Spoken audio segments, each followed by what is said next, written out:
Wings, report in. Red 10 standing by. Red 7 standing by. Red 3 standing by. Red 6 standing by. Red 9 standing by. Red 2 standing by. Red 11 standing by. Red 5 standing by.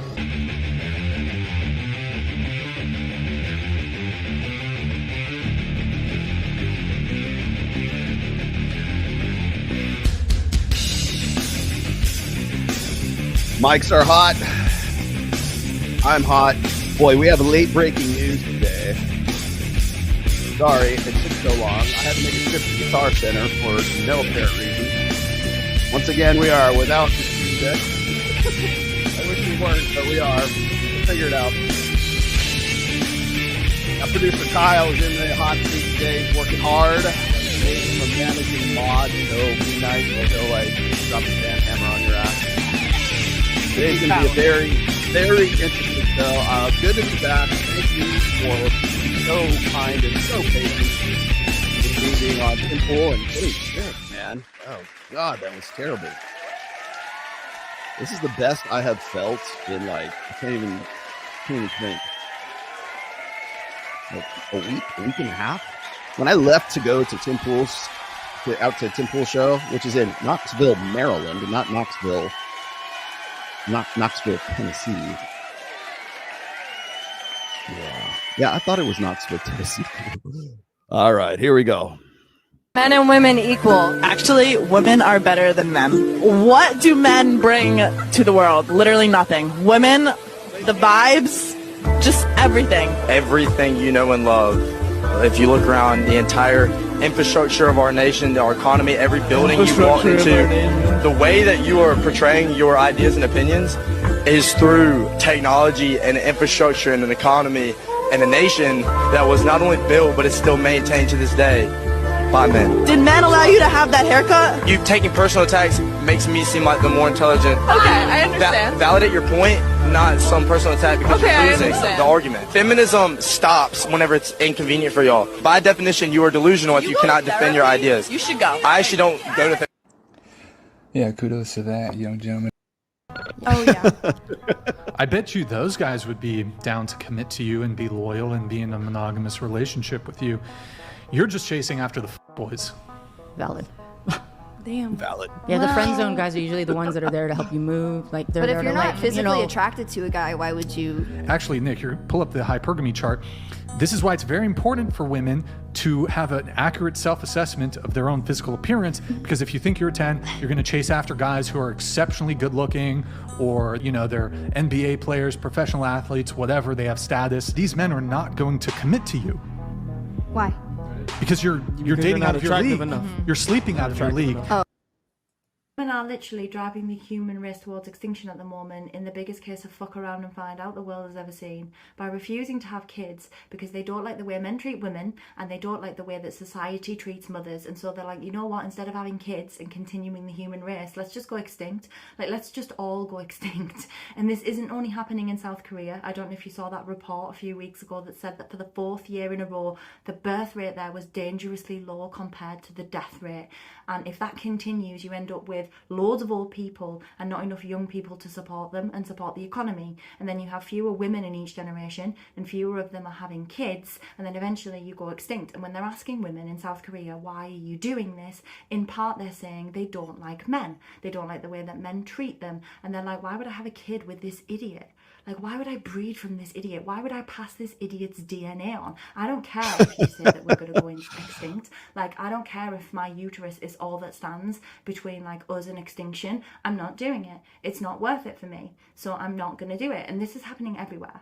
Like, they reckon that by the year 2050, 75% of nations will be in the same situation, and by 2100, the year 2100, it'll be 97% of nations, because women are refusing to have kids because we're sick of this crap. Like, in my country at the moment, in Britain, the average birth rate is 1.5 children per woman, and it needs to be 2.1, and it's set to plummet to 1.3, and the same thing is going to happen in the US, because women just don't want to have any kids. And I can see why.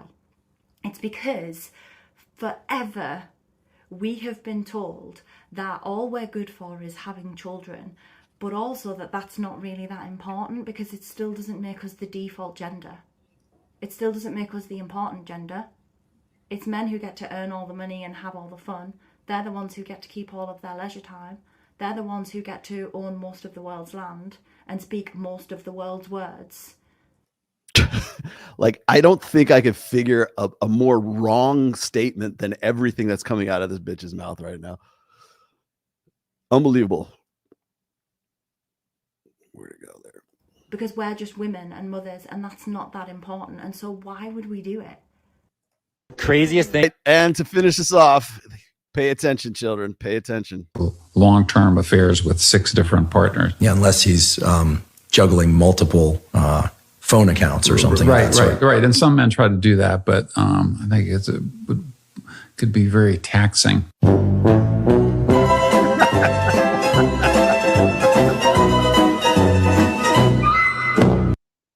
That was the video I didn't show you guys on Access Vegas on Thursday. I thought that was interesting. So wow, what a difference a week makes, right? I have Kyle in the back there. Kyle, let me explain something to you. We've been trying to get this goddamn stream deck to work for a long time, but at least we have the new camera set up, which is awesome, I think. And then go to this one real quick. There you go. We got people kept saying, Rollo, I really liked your old show when we could get up close to you. And I'm like, really? So now you can get up close to me. Congratulations. You guys win. Yes, sir. Yeah. So we're going to get into Huberman today. I have, today's actually, as odd as it's going to sound, I'm going to do my best. I've turned over a new leaf. Okay. I don't know if you guys saw the Tim Pool Timcast. I was on the Culture War last Friday, and I was on there with a guy named Tim Gordon, who was actually a pretty decent guy. We kind of talked a lot before and after the show. I think what they were hoping for in that show was that myself and Tim would like sort of lock horns over red pill versus, I don't know, like really uber Orthodox Catholic pill. I mean, that's the only thing I can really say. Like if I was to describe Tim's sort of position, I would say it's very, very Orthodox Catholic. And pretty much what I've come to find out, or I've come to learn, and this is no flame against, nothing bad against Tim, who I thought was really good. I want to do some other shows with Tim as well. Tim Gordon, that is. And, I think probably the best way I can describe his sort of approach to things is he's just very Orthodox, super over the top. Like, would it be millenarian Catholicism? Would it be, I don't know, Dominionist Catholicism? I don't even know what to call it. I find it interesting that he's like really he was pretty good friends with Andrew Wilson as well. Simply because Andrew's, I think, is Orthodox, and I don't even know what kind of Orthodox. Is it Eastern Orthodox? Is it, I don't know, whatever Orthodox it is. Russian Orthodox, I'm not really sure. Hey, I salute you back, brother, man. The Rational Male, where we read all the fucking super chats. So anyways, if I'm a little bit sniffy, it's because I have been fighting a cold of some side. I don't think this is COVID. Okay. I really don't. I hate that. Like, Kyle, ever since like COVID, whenever you get like the sniffles, or you just get a regular run of the mill, like kind of flu or something like that, you go, oh my God, is it COVID? Is it the new variant? And it's like, you can't just be fucking sick. Like, shit, they got like me I was sick. Okay. I was legitimately sick. And I was actually kind of feeling it before I got to Tim, and then to Timcast. And then it was an in and out for me. And what that means is like, I fly in one day and I fly out on the next day. And it was an interesting experience. I'll tell you this, because the Knoxville, Maryland is in the middle of nowhere. And if you're driving out there in the middle of the night, it might not look like you're like out in bumfuck Egypt, right? But when you get up in the morning and you see the hills, and it's like Civil War era, like country rolling hills and stuff like that, now I get it. It's definitely a very beautiful place to live. Expensive too, apparently. Yeah, I saw that. I saw Andrew was on Fresh and Fit last week, and congratulations to him. I know he wanted to get on there. The only thing I did was just facilitate, so I'm glad he finally got on to Fresh and Fit. It was about what I expected it was going to be too. So, which is just a lot of finger weight. Like, nobody wags a finger quite like Andrew Wilson does. But anyways, that said, are we already on the? Sorry, this guy needs to be put into timeout. There you go. There you go. There's that attention you were looking for. So anyways, just getting back to things. So I went on the show. I thought it was really good, but I've been trying to take a different tact. And if you guys saw me on that show, you kind of get the idea what I've been doing. Now, a lot of people have been saying, "Oh, you talk too much about Pearl. You talk too much about other people. You talk too much of shit about other people." And it's like, it's almost impossible not to. But I did my best not to badmouth anybody on that show. I did my best not to just sort of behave and be a little bit more diplomatic, I think.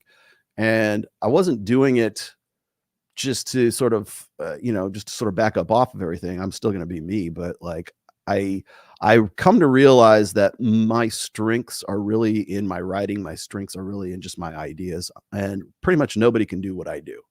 So I'm going to stick to what I do, doing what I do. That said, we're going to talk shit about Andrew Huberman today. No, we're not going to. I do have a few interesting little tidbits. When I think it was like 5 minutes before I went on Tim Pool's show, that's when they made the announcement that Candace Owens was leaving Daily Wire. Oh, hey, yes, thank you. I'll take a bow and for the applause here. I called that one as far back as November 15th of last year.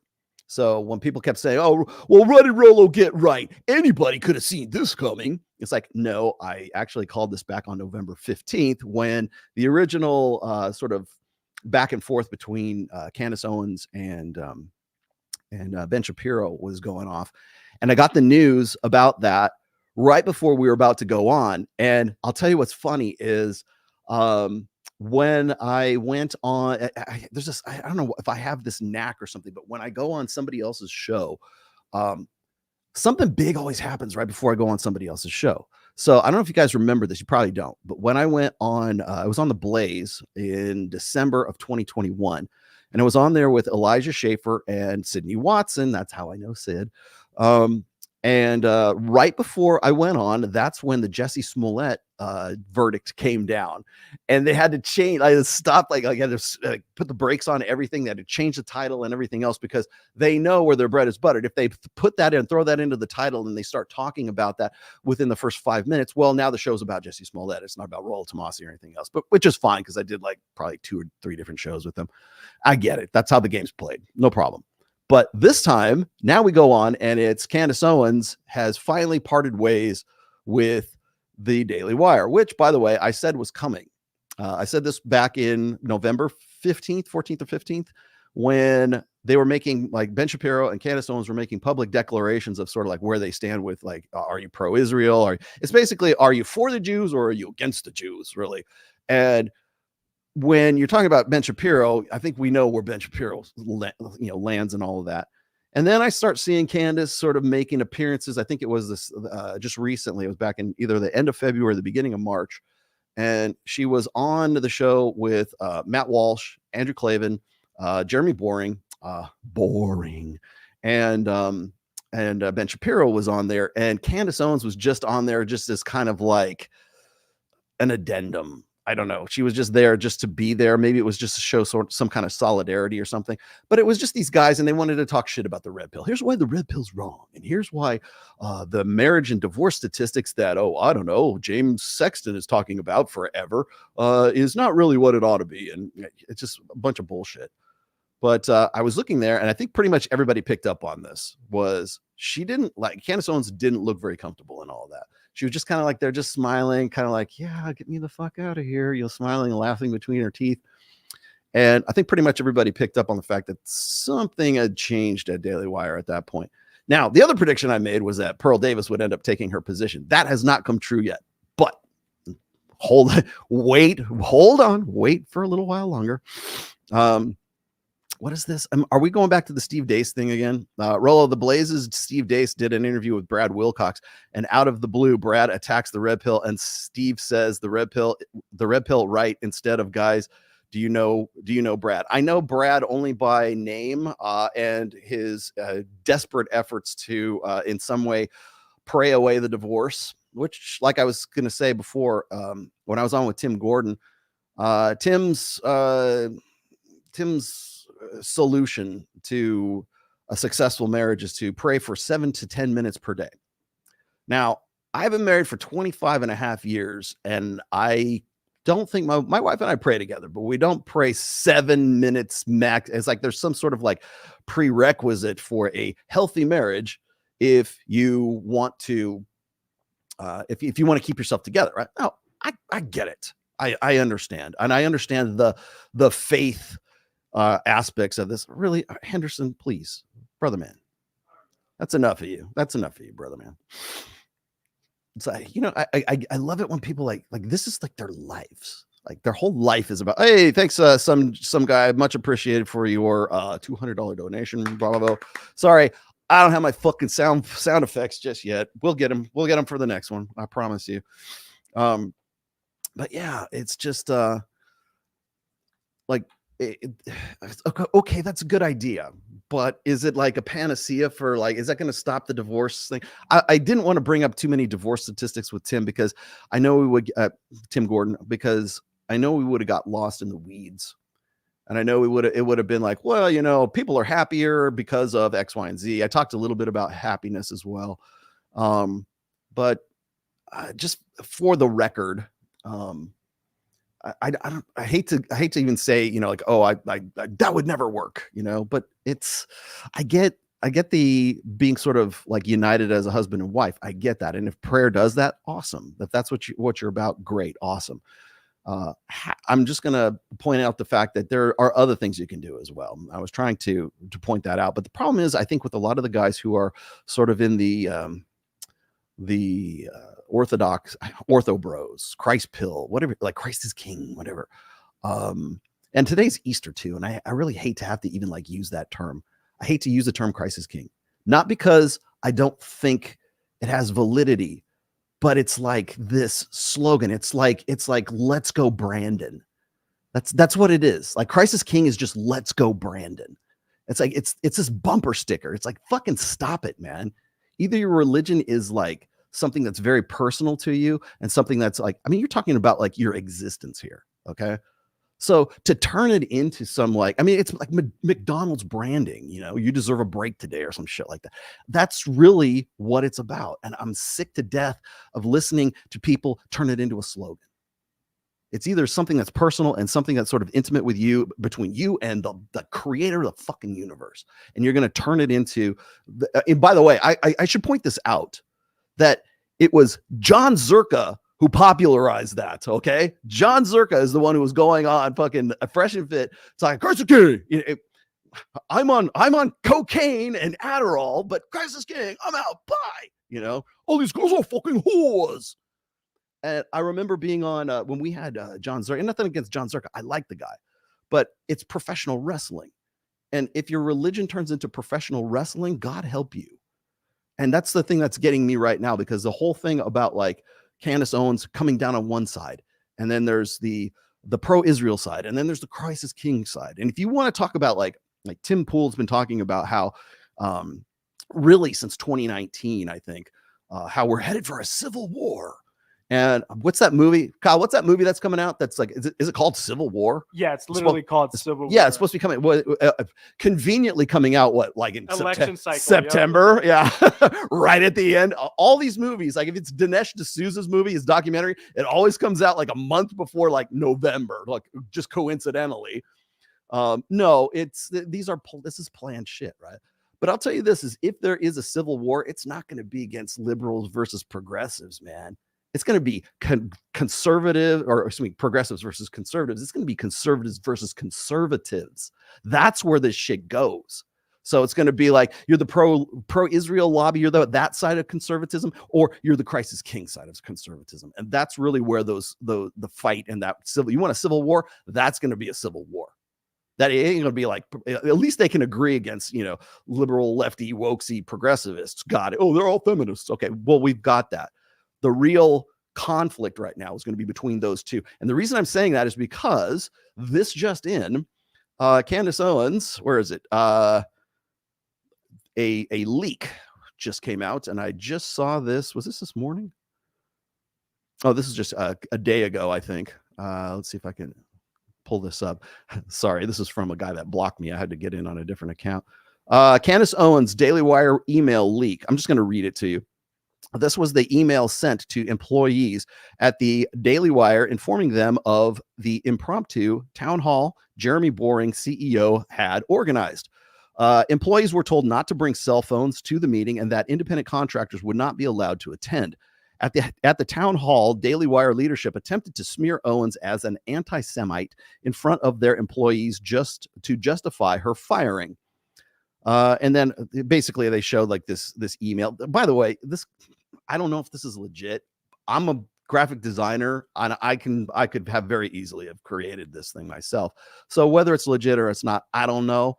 But the fact is that it's legit enough that Candace Owens is making responses to it. And basically she's just saying like, I was not aware of this. Maybe me and Joe Rogan should get together and talk about it while pretending we're not talking about it. So alluding to a Joe Rogan interview that's probably forthcoming anytime, coming soon. Ben Shapiro's been on Joe Rogan just when was this? Not too long ago. I'm trying to figure out when that was. So had just been on there. And I think it's interesting how you're going to see like Candace versus Ben Shapiro. And honestly, I think this kind of like speaks to a bigger conflict that's going on. It's like a schism that's in sort of like big con right now. And then on top of that, you got Steven Crowder in there going on. Now I got to pay $300,000 a year to my ex-wife for forever.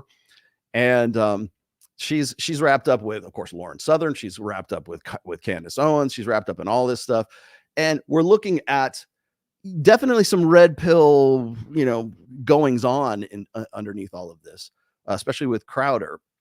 And I would love to get on Crowder. I'd love to get Crowder down to Vegas or something and have some sort of talk with him. I don't know how we would do that, but it's interesting to see how this stuff plays out. And now we're looking at you're looking at ortho bros. You're looking at I don't know, really zealous, for lack of a better term, Catholics. I mean, it makes me wonder what's going to happen between ortho bros and Catholics, because maybe they're simpatico. I don't know, but everybody in the red pill is just kind of sitting back like, when's it's going to be over on November 6th. Everybody get your digs in right now. So like when I'm looking at all this stuff, maybe that's not breaking news. I guess it was yesterday's. Literally, it was yesterday's news. So, yeah, I agree with you. Yeah, ortho bros are a tiny percentage of America. Yeah, they are. So I mean, really, if you think about it, I'll tell you the other thing. You really want to dig into this. Today is Easter. He is risen. There you go. Which I find is a much better phrase than Christ is King. Thank you very much. But the what was it? The Biden administration has decided that this is going to be the official trans awareness day or something like that. And don't think for a second that was not deliberately planned on this day. On a Sunday? Really? That's when you want to do it. And then speaking of a tiny fraction of the population, you have to remember that people who, quote unquote, identify as trans in some way represent a fraction of 1% of the population. I mean, less so than homosexuals, less so than the only demographic that there are fewer of is probably incels who identify as incels. But the idea that transgender needs some sort of official day or some official hashtag that just happened to be on Easter is ludicrous. When you're looking at the percentage of people who identify or who are technically, quote unquote, trans or have some sort of gender dysmogrification or whatever the fuck it is right now, they're a rounding error essentially. I think we need to really wake the fuck up when it comes to shit like this. They do not represent the majority of the population. Neither do incels. Neither do homosexuals, for that matter. They're not the majority of the population, but yet we've got to find some way to sort of make everybody feel good. And it's not about making people feel good. It's about poking people in the eye. That's what it's about. So there you have it. Incels are in denial equals 60%. So I wanted to dig into the Andrew Huberman case. And I think a lot of people are like, who the fuck is Andrew Huberman? I'm like, come on, you have to know who Andrew Huberman is. I've quoted him on this show. Mike has you guys won't believe this, but there is video of this. I don't know if Mike's put it out or not. I did take a cold plunge. I did the cold plunge thing with with Mike, and I get it. I kind of understand. It's definitely a shock to your system, and I would probably do it again. I understand, like, maybe I can't really say what the therapeutic benefits of it are, but it certainly wakes your ass up for quite some time because it shocks your system pretty significantly. But I believe that was a Huberman thing. Was that? It's cold plunge therapy. I want to say it's like, Wim Hof, but that's different. That's like a breathing thing. But like Andrew Huberman is a doctor. Dr. Andrew Huberman, right? He teaches at fucking Stanford. He has a doctorate in neurology or something like that. And came in. What is it? Was that? Yeah, it got really popularized through Joe Rogan with Andrew Huberman when they had him on. And then that's when Joe Rogan started pushing that out. Yeah, to everyone. And Huberman is an interesting character to me. In some ways, I kind of see him a little bit like Jordan Peterson, at least in his popularity. So neurobiology, is that what it is? Neurobiology, doctor of love. I don't know if he's a doctor of love, but I think it's a mistake to say that, like, Huberman is. I mean, he's certainly not. He's certainly not a Jordan Peterson kind of character, but I think in some ways his trajectory has been a lot like Peterson's, like his popularity, going from a college professorship into the limelight.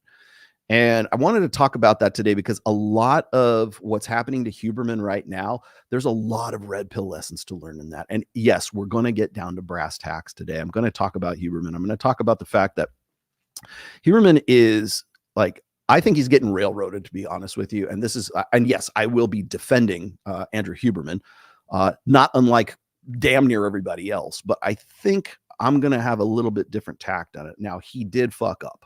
I will say that right now. Andrew fucked up. But I think only because he just simply didn't have the background to know that he was fucking up. So we're going to talk about that a little bit today. We're going to talk about plate theory today, which is a concept from my first book, The Rational Male.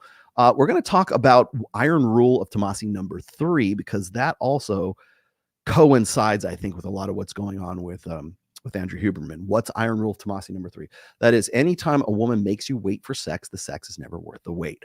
That rule is not about the sex. It's about genuine desire. We're going to get to that a little bit later on today too. But before we do, I have one more video that I have to show this to you. This is late breaking news. I have to show this to you because I'm going to tell you something here, children. When people come at yours truly, when people come at me with hate, when people come at me with or if I say something, I say, like, Pearl is being paid off by Daily Wire. Now, do I know that she's being paid off? No. But it certainly looks like she's doing collabs with them. It certainly looks like once you sort of get in tight with Pearl, then suddenly all the doors of Daily Wire start to open for you. So that was just number one. Number two is I called Candace Owens. I have my little my would you call it a hashtag? I don't want to call it a hashtag. My byword, my catchphrase, maybe that's it, is I hate being right all the time. And sometimes you have to wait a little bit. And a lot of times people will say, well, Rollo, why didn't you go and attack this guy? You got so much dirt on this motherfucker. Why don't you go and talk shit about him? And I'm like, no, I'm not going to do that. Because anything that I can say and anything that I can do to sort of, like, poke somebody in the eye is, first of all, it makes me look bad for lowering myself to even bother to do that. That's one thing. The other thing is that I don't have to, because most people will end up fucking themselves. They'll end up telling on themselves. You just got to give it enough time, because any kind of damage I could do to them by, like, exposing them or doing some reaction video or some response video or whatever fucking video it is, anything I can do pales in comparison to what they'll do to themselves if you just wait long enough for it to happen. So whenever those things happen, I do have to point out that those things happened. Okay. So with that in mind, I'm going to show you this next video here, which I was just made aware of not even like half an hour ago. So This is titled Destiny Exposes Everything About Lauren. Listen, gather round for a quick, stupid, cringe story. Okay? This is a quick, dumb, cringe story, and it's so cringe, and everybody involved is so cringe. Okay? Okay. Anytime you use the term cringe, you are cringe. Anytime you overuse cringe, overusing the word cringe is cringe. Just throwing that out there. Okay? Here we go. Ugh. Okay. Parts of this I've already said before in relation to issues that I've had with Melina. But basically, the long and short is a long time ago when I started making new friends, because Melina is so weird about like every girl I talk to, I would share all of my friends that are girls with Melina. It's like, hey, hang out with these people, go chat with these people, go do, whatever. So you trust me. It doesn't seem like I'm trying to hide anything, blah, blah, blah. Lauren, and Farha were two of these friends, okay? They hung out a ton, whatever. I end up doing a bunch of going down somewhere, whatever. I end up hanging out with Lauren. Oh, my bad. He's not talking about Lauren Southern. He's talking about Lauren De Laguna. Just to throw that one out there real quickly. It's not Lauren Southern. It's Lauren De Laguna. Too many Laurens going around. Melina, through some stupid Melina games, legitimately ends up over Lauren pretty hard. I feel pretty bad about it. I also find out that like Melina is also talking a lot to Farha, and they're saying kind of weird, dumb shit, part of it involving Lauren. So after hanging out with Lauren, I basically have to kind of like cut her completely out of my life, more or less as a friend, because of Melina's crazy bullshit. I tell Lauren, I'm like, yeah, hey, these two people were talking about you. Like, this is really dumb, and I'm sorry, but whatever. It's stupid. I'm keeping things vague because it's all so cringe and dumb. But basically, as the months go on, ever since Lauren hears that, okay, Lauren has like this unbelievable vendetta against Farha. So if you've ever seen Lauren like randomly tweeting shit Farha over the past year, it's because of this. She's like obsessively hating Farha. Despite the fact that I'm like telling her DMs, I'm like, hey, you should probably like not attack her publicly so much. This is really dumb. It just makes you look bad. Nobody's gonna know why you're doing this. But yeah, so Lauren can't help herself, so she's just like on Farha constantly. It's like, okay, whatever. As the months go on, I have to be so vague because all of this is so dumb. There's like dumb personal involved. Yeah. I think I end up having a long. No, he's got to be very vague because he doesn't want to step on his own dick. That's why he's got to be very vague. Long conversation with I think Farha like 2 or 3 months ago after Melina's finally gone, because now I'm like, after Melina's gone, I can like start to resort out my relationships with people because I don't have some weird malevolent force like working against me in the background now. And now I can fuck. Farah is one of these people that I talk to, and I kind of like reset my whole friendship with her where I'm like, okay, listen, I know you and Melina were chatting about kind of weird, but whatever, I don't care. Like, this is everything I know. This is blah, blah, blah. And we do that. And then I told a couple other friends in my friend circle, I was like, hey, listen, just so you guys know, like I'm resetting my relationships with people. These are the people that's included. I don't know if Melina's told you weird shit. You talk about it, whatever, because Melina and a whole bunch of other people have a tendency to lie a lot about things that I've said or done. And I'm like, hey, somebody might have told you this. Do you want to talk about this? We can go through logs or whatever, because people say weird shit. And I think after Lauren found out that I had kind of like sealed, what would you say, mended the bridge with Farha, Lauren fucked. Got really bad. Like, come on, just fucking say it. 3 months ago, maybe, I think. The fact that you won't say fucked is cringe. So she gets mad. I don't give a whatever. Like, this is other people aren't dictating my friendships ever. This carries on for a little bit, but at this point, I think Lauren has like lost her mind in terms of how much she hates Farha and how upset she is that I have been like that. I'm like refriending Farha. She's like super mad about this. So then I find out, I think it was during the canvassing event, maybe. I find out that Jasmine approaches me. Jasmine Jafar, that is, at the canvassing event. Let me explain to you what the canvassing event is. This is progressivevictory.com or Progressive Victory. That's he's canvassing for the Democratic Party. Just so you guys all understand that that's where this guy is at. And has been an operative of, let's say the DNC, but some sort of like certainly a Democratic PAC of some sorts. Is he taking money? We don't know yet, but we're trying to find out. So just so you know, that's where this guy falls. And that's where Lauren De Laguna falls. That's where Farah is. She was there too. Not So Erudite is also part of this group. And most definitely Jasmine Jafar is, because she's represented in all the pictures that he tweets. And Jasmine tells me like, oh, I've heard you said a whole bunch of horrible, evil, crazy, nasty about Farha. And I'm like, what? And I find out through Jasmine basically that like Lauren is running around behind the scenes because she has nothing else to do with her time apparently, and she's talking to a whole bunch of people, telling them that I've said like these unhinged, crazy things, not just about Farah, but about like a ton of people. And so I start like messaging people to figure out like, hey, you know what? I don't know if you've heard me say something weird or whatever. There are some people that I say bad things about, but anybody that I say a bad thing about, I've said to their face or I've said publicly. So like, I don't know if Lauren knows this or not, but like. Yeah, not so much. Lauren told Xena like, oh yeah, by the way, like Steven said that you need to get professional help and that you're like crazy. And I'm like, yeah, but like, yeah. Valid. I tell Xena that personally. I told her that to her face like 20 times. I've said that on stream before. Or like the Australian Amy girl, like Lauren is like, yeah. Australian Amy girl. There you go, Amy Dangerfield. Steve talks to you and says that you're crazy for defending like red pill people and blah, blah, blah. I was like, yeah, I literally say on stream, I think she's like super insane what she defends. And I've told her this personally. Like, yeah, like I just, none of these things are like things I'm saying behind people's back. I'm like, I'm pretty forward with most people. And then, yeah, most autistic people are. Yeah, there's basically, what's this stuff Lauren keeps saying about you recording people in your apartment?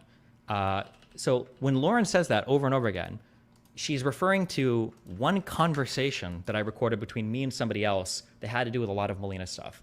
Again, in my mind, if somebody's going to f me over or do some really weird, shady, up shit, maybe, theoretically, I might record a conversation, you know, just because I want this to, if for no other reason, to go back through my own personal records to see what people have said, okay? Understand now, if you go into Destiny's apartment, and maybe Candace Owens needs to hear this, you go into Destiny's apartment, odds are you're under surveillance. Just throw that one out there for you. The way that Lauren keeps saying this is that like is implying that I'm like recording me people or recording me like sexual stuff or something like that. That's how she like implies it. I don't know if she's gonna say, oh, I didn't imply that. I mean, he was a nasty person, just like a mean. All right, let me hold up for really quickly here because I got to address this really fast here. Where did he put that? Yeah, we could definitely bypass the whole high school drama thing.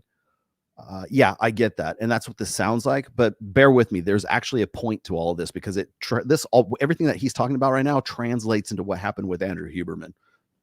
Bad person or whatever, but I'm like, okay. But yeah, that's when Lauren says that over and over again. That's what she's referring to. Yeah, but anyway, after Jasmine and I have like a 3-hour conversation.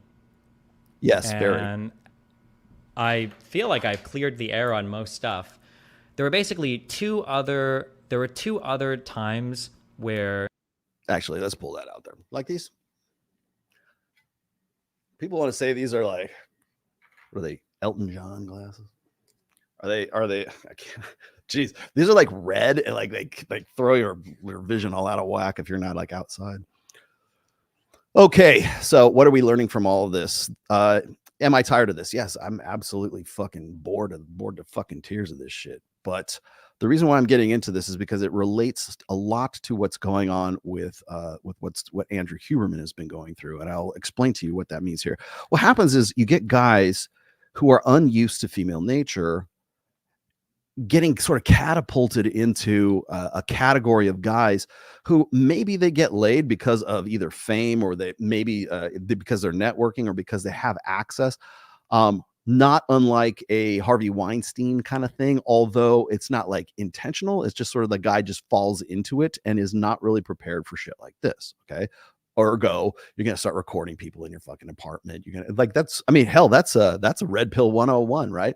I mean, even Myron Gaines will tell you like, make sure you record everything, keep all your texts, don't throw anything away. That was one of the ways that he kind of like nailed, was it Ethan Klein to the wall when they tried to slap him with SA charges. And nobody remembers that. I sure the fuck do, because it was like, when was it? It was in 2022. And just recently they've gone sort of like locked horns on which, of course, what Ethan Klein from H3 rage quits out of. But that's not an uncommon thing to say. But the reason why is because guys who are unused to a lot of female attention suddenly getting a lot of female attention, they don't know what to do with that. and they don't know how to protect. A, they don't know how to protect themselves, and B, they don't know how to leverage that. And I think really that's one of the problems why Andrew Huberman ended up where he's at. So before we get into that, I need to actually call this up really fast here, because this came to me via Substack today. And see if I can grab it here. I had it all queued up today, and now it's not ready to go.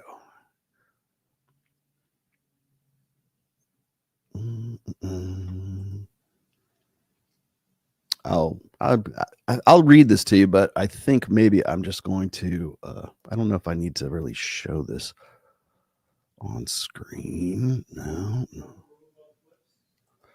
No. I got it. Hang on. Let me pull this. It's in my email. That's why. Oh, here it is. Rob Henderson. Okay, here it is. This is from Rob Henderson's Substack, and it's called Andrew Huberman's 5-body problem. Actually, it's more like 6 bodies. Now, the reason I played that last video as sort of like a joke is because Andrew Huberman was spinning 6 plates. Bravo, man. I just want to say bravo, man. Welcome to the red pill. Come, we have cookies. Okay, so the reason I'm going to read this is because it's much shorter than the actual New York Magazine article. But this is from Rob Henderson. Rob Henderson, I've quoted on this show many times. He's an evolutionary psychologist. I think he's a doctoral candidate at Oxford. If he doesn't already have it, he might already have his doctorate. I'm not sure. He rubs shoulders or rubs elbows with Chris Williamson, the Petersons, Dr. David Buss, you name it. He's probably been around. Now, apparently he's also there are a lot of people that are friends with Andrew Huberman. If you don't know who Andrew Huberman is, he is a neuropsychologist or neurobiologist at Stanford, actually a legit neurobiologist with a doctorate in his, specified field, unlike a lot of guys these days. Okay, so I'm going to read this to you, and this is from his Substack article that he, of course, almost like immediately came out after this. The New York Magazine has run a hit piece on, you can't really define it any other way, a hit piece on Andrew Huberman. Okay, here we go. The very short version of this recent magazine article is that 48-year-old Andrew Huberman, host of the world's #1 health podcast and Stanford professor, supposedly misled his girlfriend into believing he was faithful while in reality juggling relationships with 4 and possibly more other women. Bravo. Welcome, brother. welcome to Plate Spinning 101. Okay. Hard to believe an unmarried, jacked, tattooed podcaster from California with 1 million followers would be unfaithful to his girlfriend. Wow. Sometimes people surprise you. Thank you, Rob, for your humor. The article is disjointed, containing forced innuendo without just outright saying, for example, that the author thinks Huberman is high on dark triad traits, opting instead to awkwardly intersperse quotes from Huberman's conversations with evolutionary psychologist Dr. David Buss, as Buss explains the hallmarks of those traits. That's why, I gave you the video here at the end. You got to admit, when Dr. David Buss says, yeah, you're juggling 6 women, he's like, yeah, that sounds like a handful. It makes it that much, if it were anybody else, I might be giving him shit, but but Huberman is just brother. Welcome. Okay. Weirdly, there are a lot of out of context podcast quotes throughout the piece. It could have just been concentrated on concrete facts about Huberman and his actual behavior or supposed behavior as relayed by the people in his life. One gets the sense that the author, a 43-year-old woman, what's funny is when shit like this comes down, you can go and I can put Rob Henderson on Chris Williamson's show, and he will say, Jack, he will not take this tone. Will not take this tone. Watch your tone, mister. He will not take this tone with Chris Williamson. But man, when a bitch comes after his boy, Now it's like this 43-year-old spinster who's on her way to menopause enjoyed investing many hours of her life listening to Huberman. She describes all of Huberman's 5 partners as, now this is very important. Okay, so this will get, when I get to the serious shit, this is very important. Described his partners as assertive and successful and educated and sharp-witted. That's like for every single one of the bitches that he has on his roster. That's one of those adjectives was applied to that woman. Okay. So you got to remember that. Would the author characterize herself with those adjectives? Yes. She goes on to write. This is like Rob Henderson when he's savage. He's fucking great. She goes on to write, there had been a type and they were diverse expressions of that. And there were diverse expressions of that type. Would the author belong to one of those diverse expressions of that type? Yes, she would. Okay, moving right along. I have never listened to an episode of Huberman's Labs. I have seen clips. Yeah, but you've also met him in person. It just seems kind of hokey. I get his appeal, though.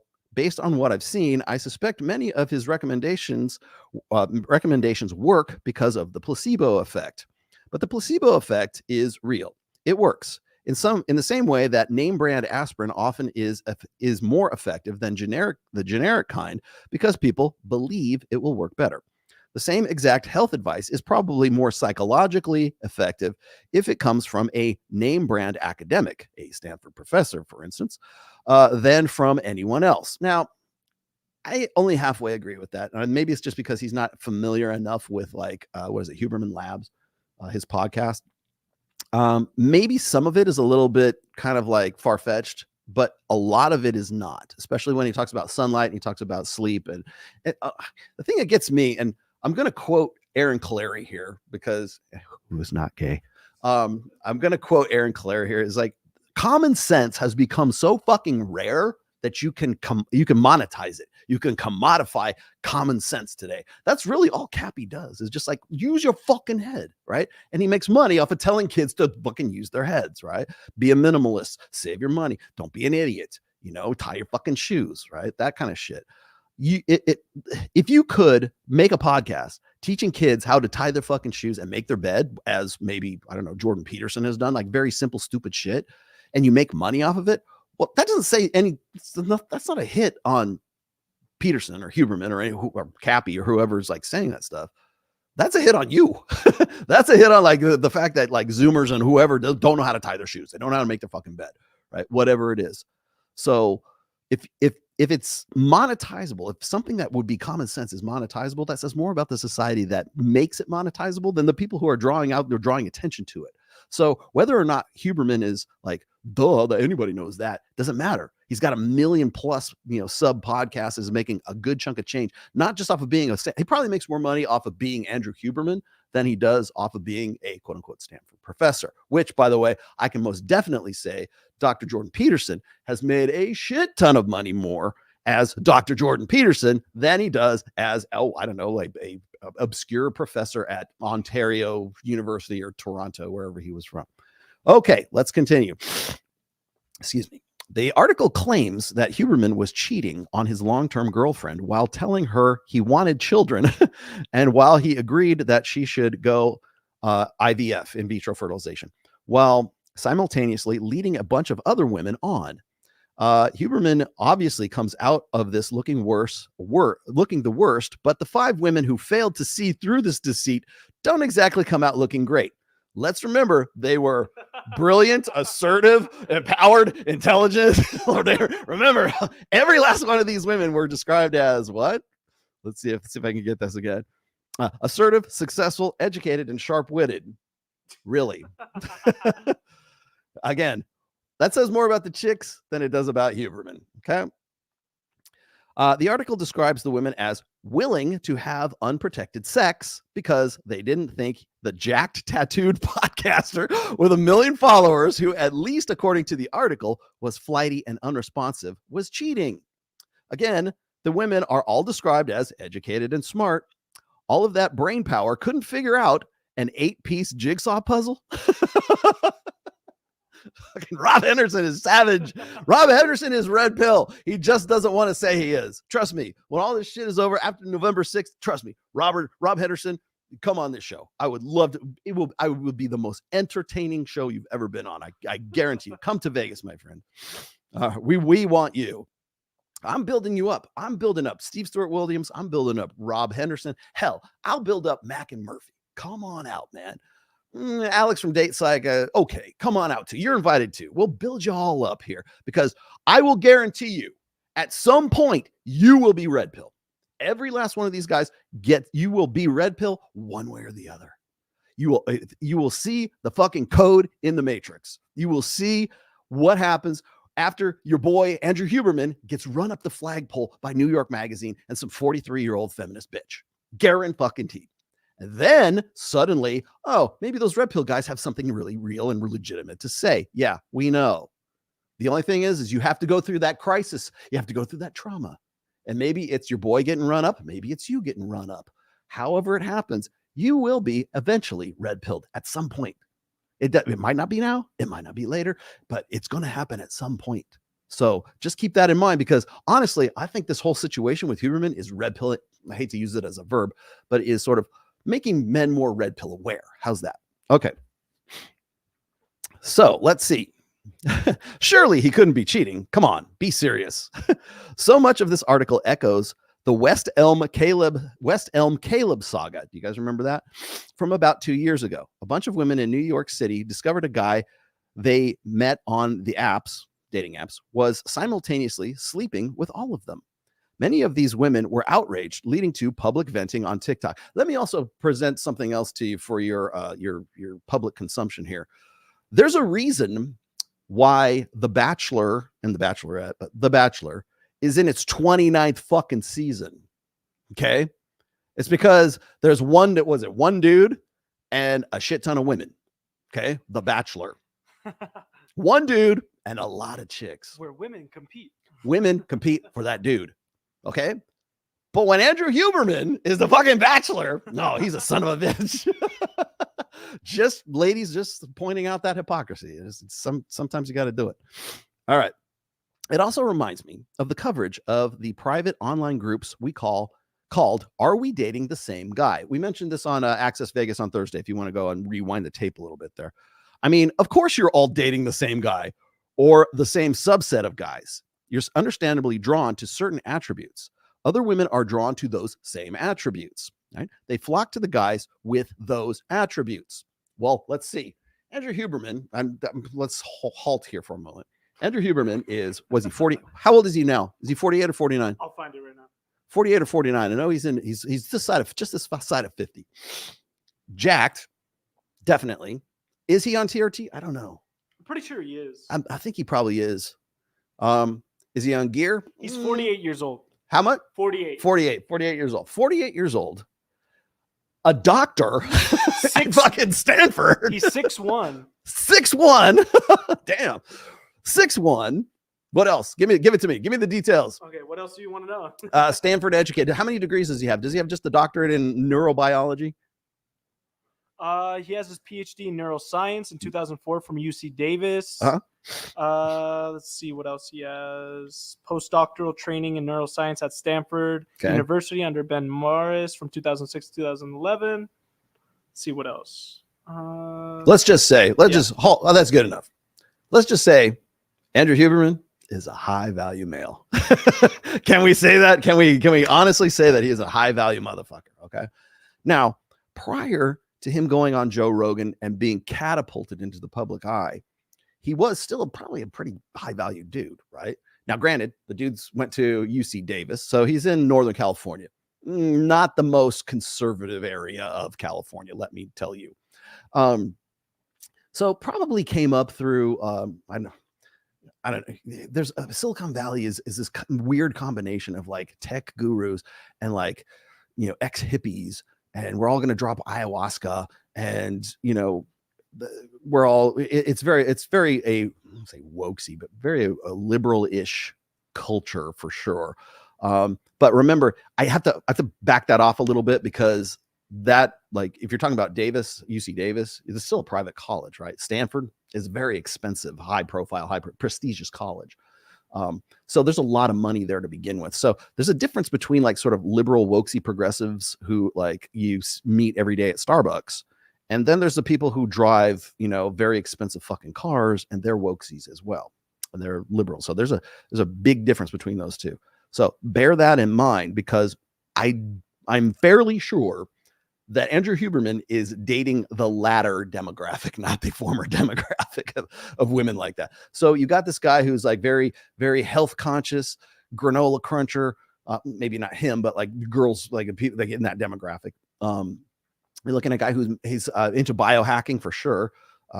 Definitely, you know, I took a lot of what he said about like sunlight first thing in the morning. I took that very seriously, and I actually started doing that. Of course, I can't help but not do that because I'm usually running Ned at that time anyways. I get up, I go outside. That's basically my life. Thank you very much, Greyhounds. So I was already doing that, but I understood like the principle of daylight, you know, how important it is and how like blue light fucks with your sleep. So it was good to hear it from a dude who at least in some way is an authority about it. At least I would think so. You know, then you got the cold water plunge stuff, and then, you know, some of this gets a little fringe, but like other than that, I can see what his appeal would be to the women in the demographic that are being described in this article. So he's now gone from sort of, I don't say obscure, but gone from kind of being just Andrew Huberman, the doctoral guy who's teaching classes at Stanford, to being Andrew Huberman, friend of Joe Rogan. And I'm going to start a podcast. And remember, he's only been really super popular. Really, what was it, 2019 or 2020 when he went on Joe Rogan first? I'm trying to find out when he sort of like his career kind of launched. I know his podcast hasn't even been around all that long. But then, you know, he's rubbing elbows with fucking David Buss. He started his podcast in January of 2021. 2021. Yes. Wow. So not even like, so 2 years, maybe two and a half, at most 2.5. Right? His own podcast. That was before he was even more popular than he is, or before Joe Rogan. I think it was Joe Rogan that sort of put him on the map, though, right? I'm pretty sure that was like sort of the beginning of his career. They mentioned that in the New York Magazine article here. Okay, so let's keep going here. So as Rob was saying, they flock to guys with those attributes. In this case, it seems like Andrew Huberman to these women, and remember the women that he's talking to right now, the one, his main and his side pieces, they're all kind of in that same demographic. And my take on this is that most of these women thought that their ship had come in. Like, this is, oh, wow, finally. The one that he was talking, the one with in vitro fertilization, that chick, the main, she already had 2 kids by another dude at that point. In fact, they tried to make him sound like sort of psychotic about the fact that he was like obsessed with the fact that like some other dude had you know, planted seeds in her or some shit like that, you know, and he would end up essentially be signing up for his own cuckoldry. I don't know if that's like registered on his brain, but I've said this on 100 different times, is that, you know, when you, as a man, if you decide that you are going to like wife up a single mother, you're essentially signing up for cuckoldry is what you're doing. And I know that sounds bad, but I'm just saying, like, in effect, like the end result, the end game is still you're signing up for your own cuckoldry. Whether you're cool with that, whether you can sort of like, you know, square that circle, is up to you as a guy. I would just say effectively, you're essentially granting that woman a second chance. And I don't think enough women are really appreciative of that. And certainly not the one that is like trying to run Andrew Huberman up the flagpole right now, because he had this main girl and he had side pieces. And by the way, the main girl also pushed like in her early 40s, like maybe mid 40s, 2 kids in tow, pushing this side of menopause. Andrew, I don't think it takes a brain surgeon or a neurobiologist or a neuroscientist to realize that her fertile years are up. Whether it's in vitro or whatever else, you kind of have to think twice about this. If you want to really start a family, probably not going to be with a single mom who's like just this side of like perimenopausal, right? Her best fertility days were back in her 20s. You above all people should know this. So, okay, let's keep going. The situation appears to reflect a continuing pattern of frustration among women in elite urban circles as they are confronted by an increasingly competitive landscape for a shrinking pool of suitable men. Suitable. eligible bachelors, right? This dynamic empowers attractive men to conduct themselves in a manner that leaves many women profoundly dissatisfied or very satisfied in the short term. Few people will just state it outright. Many attractive guys with lots of options like to date more than one woman at a time. Few people outside the red pill, those crazy motherfuckers in the red pill, those red pill guys, they say it all the fucking time, Rob. We say it all the time. But we're the asshats. We're the motherfuckers that will go and bring this shit up. I just said you're signing up for your own cuckoldry, right? We talk about health since Kevin Samuels, for Christ's sake. We talk about what constitutes a high value man, right? It's the guy that other men want to be and other women want to fuck. That's what it is. How you contextualize it beyond that, that's up to you. That's your demographic. That's whatever country you live in. That's whatever your socioeconomic background is. There are high value guys in prison right now. They are drug dealers and gang members and gang leaders and terrorists and you name it. Those guys are just as high value as Andrew Huberman is because they trigger the same response in that chick. There's that one male model that when that had that Jeremy Meeks. There you go. Jeremy Meeks. Thank you very much for bringing up Jeremy Meeks. Yes, hybristophilia. Not all women are hybristophiles, but only women are hybristophiles. Keep that in mind. So, Rob, not many people. No, a lot of people that you don't want to recognize because they have RP in front of them. They're not red pill adjacent. They are actually red pill guys. So yes, we do talk about this and we talk about it quite often, but no one wants to have the conversation with us. You will. Okay. So this dynamic empowers attractive men to conduct themselves in a manner that leaves many women profoundly dissatisfied. Okay. Continuing, few people will just state it outright. Well, we did. Okay. Shocking, I know. Gender egalitarianism blinds people, especially educated people, to the magnitude of sex differences when it comes to sexual preference. Yeah. Unless you're in the red pill, where we've been talking about it for 22 years now. In every culture, in every region of the world, men express a stronger preference to have multiple sex partners over any specific time frame. Even in societies renowned for their egalitarian values, like Scandinavian countries, Norway, Finland, Sweden, for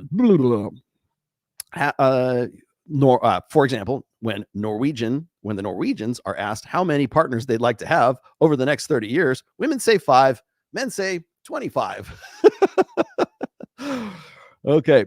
The establishment of social norms, customs, and legal frameworks has historically been a response to combat human tendencies that challenge communal harmony and well-being. Why do we have rules against theft? Well, because many people will gladly grab resources if there's little or no cost to them, as many U.S. cities are rediscovering. Even if the vast majority of people don't participate in a specific act, if a small but non-trivial percentage of them are willing to do so, the norms and customs and laws will arise to deter it. The vast majority of people, even in lawless societies, wouldn't commit murder, but a small percentage of people might be tempted. So rules against murder arose. In Sweden, 1% of the population is responsible for 60% of the violent crimes. This general pattern likely holds in just about every developed first world country.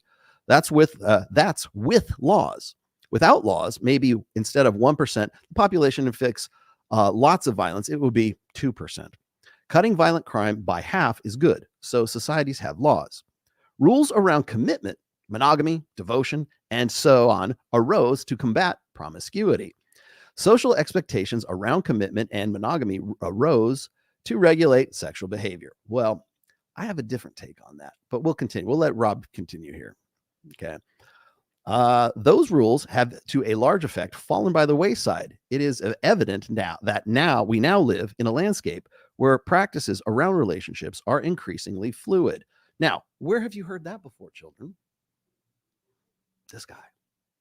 First thing I've said, and I made this point on Tim Pool's show, was that one of the reasons why we have this conflict between like ortho bros, Christ is king, whatever, I don't even know, Christ pill, whatever the fuck it is. I don't care what your franchise of Christianity is, or Islam for that matter, or even like really kind of Orthodox Judaism too. Any religion, particularly patriarchal religions like Abrahamic religions, that in any way regulate sort of like, promiscuity, whether it's like, no sex before marriage, or prearranged marriages, depends on whatever the culture happens to be. Those were put into place to, like Rob says, to combat promiscuity and to at least in some way sort of balance out society, because when guys aren't getting laid, violence happens. And when guys are getting laid too much, then shit happens as well. So there's sort of a buffering, regulating sort of societal force. Now we don't have that, courtesy of hormonal birth control and the post-sexual revolution generations. Okay. Now, be that as it may, the idea of socially enforced monogamy is not new, but how we're doing it now is new. So when I was on Tim Pool and I was talking to Tim Gordon, and there's actually a pretty, I won't say it's a viral clip, but it went pretty big, was when I answered the question that Tim posed to me. He says, how do we fix it? Right? What's the solution? Now, I am not the guy to ask that question to, but when I'm pressed for it, when he's asked me personally, I'll give you my personal opinion on how I think it ought to be done. Whether that's tenable or not is another story. But when I'm presenting sort of like, here's a solution, you're not going to like it, but here's a solution. My solution is this, is that you have to de-incentivize the things that make marriage bad, and you have to re-incentivize the things that make marriage good. It's never going to happen in the digital age. It's never going to happen in the 21st century.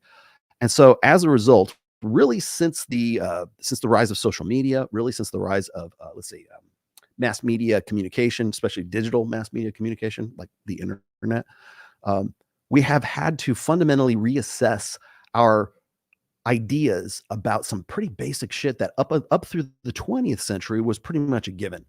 One of those happens to be marriage. One of promiscuity. How are we going to deal with sex? How are we going to deal with family building, for that matter? So I've asked this question on Access Vegas. Aaron Clary's asked this as well on a few shows that I've seen him on, is where do women prioritize building a family? And usually we can see by average age of first marriage, it's right around 30 years old for women, and it's about 32 for men. Now, I think it's 32 for men because women are looking for an older guy, anywhere between 3 to 7 years older. So the average age of first marriage in the United States is 30 for women and 32 for men. This is an update. Okay. I used to say it was like 28 or 29. It's now, I just got the new stats from James Sexton. So 30 for women, 32 for men, and it's getting older and older and older. If you go to Western Europe, the Western European countries, it's even older than that. So you're looking at, like, I think in the UK, it's something like 34 and 36, and it just keeps getting older depending on the country that you happen to be looking at. Why is that? Well, is it because there's not as many eligible men? Or is it because we have educated women, or we have empowered women to essentially be the men that they wanted to marry in the first place? That was a goal of feminism. Remember, that's Gloria Steinem. That's not Rollo Tomassi. That's Gloria Steinem. Women are becoming the men that they want to marry. Is that a good thing? Probably not. But the reason is the reason why it's shocking to us, or we're talking about fluid ways of relationships, as Rob Henderson is trying to sort of like dance around here, but Rollo Tomassi won't dance around it. We have to fundamentally reimagine what building a family is like, what it's going to be. Is it going to be monogamous? Is it going to, like, for instance, my relationship with my wife is closed on my end, closed on her end. That's the 20th century old school socially enforced monogamy way of thinking about marriage. Till death do us apart, for rich or for poor, in sickness and in health, and Lord knows I've been sick lately, forsaking all others. And you think about all the traditional marriage vows, that's contract. That's, you stick with me. If shit hits the fan, you stick with me. If the ship sinks, you fucking sink with me. But that's not how it works anymore. Certainly not in the 21st century. Women always have a fail safe now. So those vows are effectively meaningless, at least on the female side of things. There's always a fail safe for that right now. But the format, of course, is closed on my end, closed on her end. That's a 20th century way of, like, traditional marriage. You ask anybody who's like a traditional conservative Christian, that's what they're talking about when they talk about marriage. Then you've got, like, say, the Mike Sartain / Justin Waller way of arranging things, where it's closed on all his bitches' ends and open on his end. Now, Mike has a little bit different situation. It's definitely closed on his end and closed on Kylie's end, but Kylie brings women into the bedroom so that they both have fun, right? They still have that variety going, and that's another way. It's a fluid way of arranging your relationship, right? That's 21st century. Justin Waller has one, I believe he's married. He's got one wife and he's got 2 kids, but he still has an open-ended relationship with his wife where she's closed on her end, but it's still open on his end. And then there's the most, well, I shouldn't say there's 2 more. There's the Destiny Molina model, which is open on his end and open on her end, which may as well be just people fucking people. That's as we see what the result of that is. But that is another way of arranging a relationship. Okay, open on both our ends. Does that qualify as a marriage? Well, it did to them. That's the arrangement that they had. There's a lot of people that have that arrangement where it's like, well, we can fuck other people, but we have to be upfront and above board on it. So when I ask about like cheating, like what constitutes cheating? Well, it's my partner being dishonest with me. Well, you can go fuck whoever you want to. Right. Well, it's going around behind my back. I didn't know about that person. She was fucking some other guy and I didn't know about it, or vice versa, whatever. Again, is that a way to arrange a relationship? Probably not in the long term, because human nature doesn't really afford, I mean, not for long anyways, as we see. But that's another way. And then the final way is actually the most common way, which is it is open on her end and closed on the guy's end. Well, why do you say that, Rollo? That sounds like no guy would sign up for that. No. Guys sign up for that every fucking day, because what they do is they get into a closed on her end, closed on his end relationship. But that girl is on Instagram. That girl is on OnlyFans. That girl is advertising herself, her availability.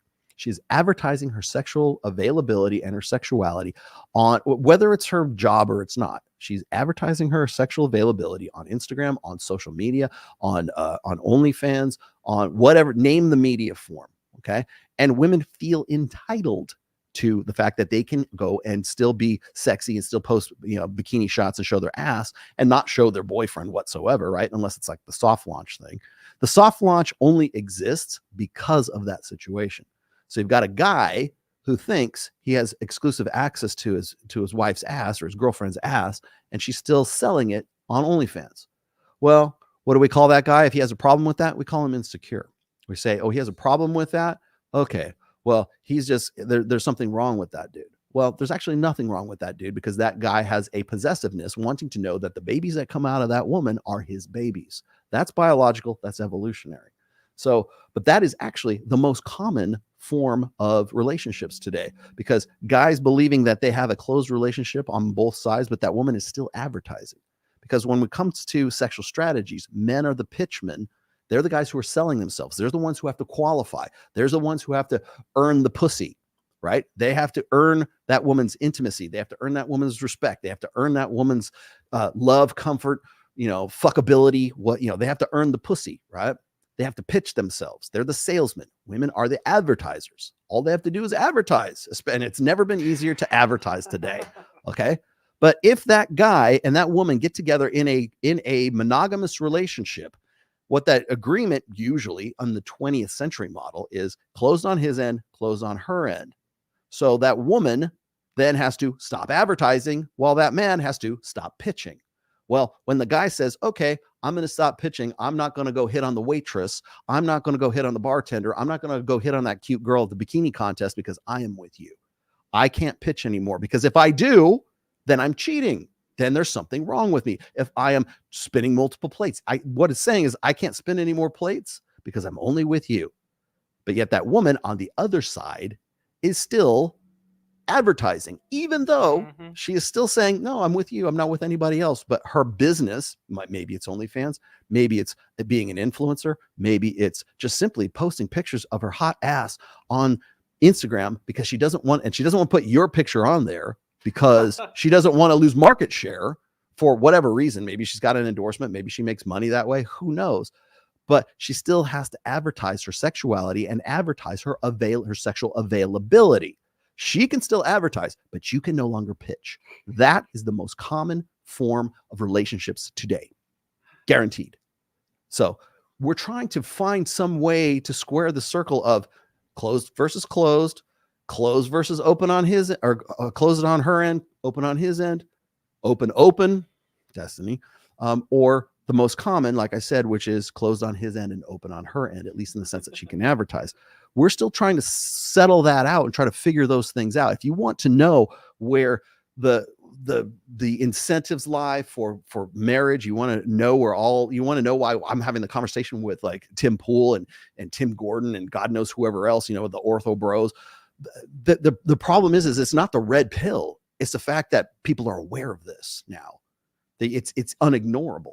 You take away all the red pill and there's still, open on his end, closed on her end. There's still those things. They're still trying to figure that shit out.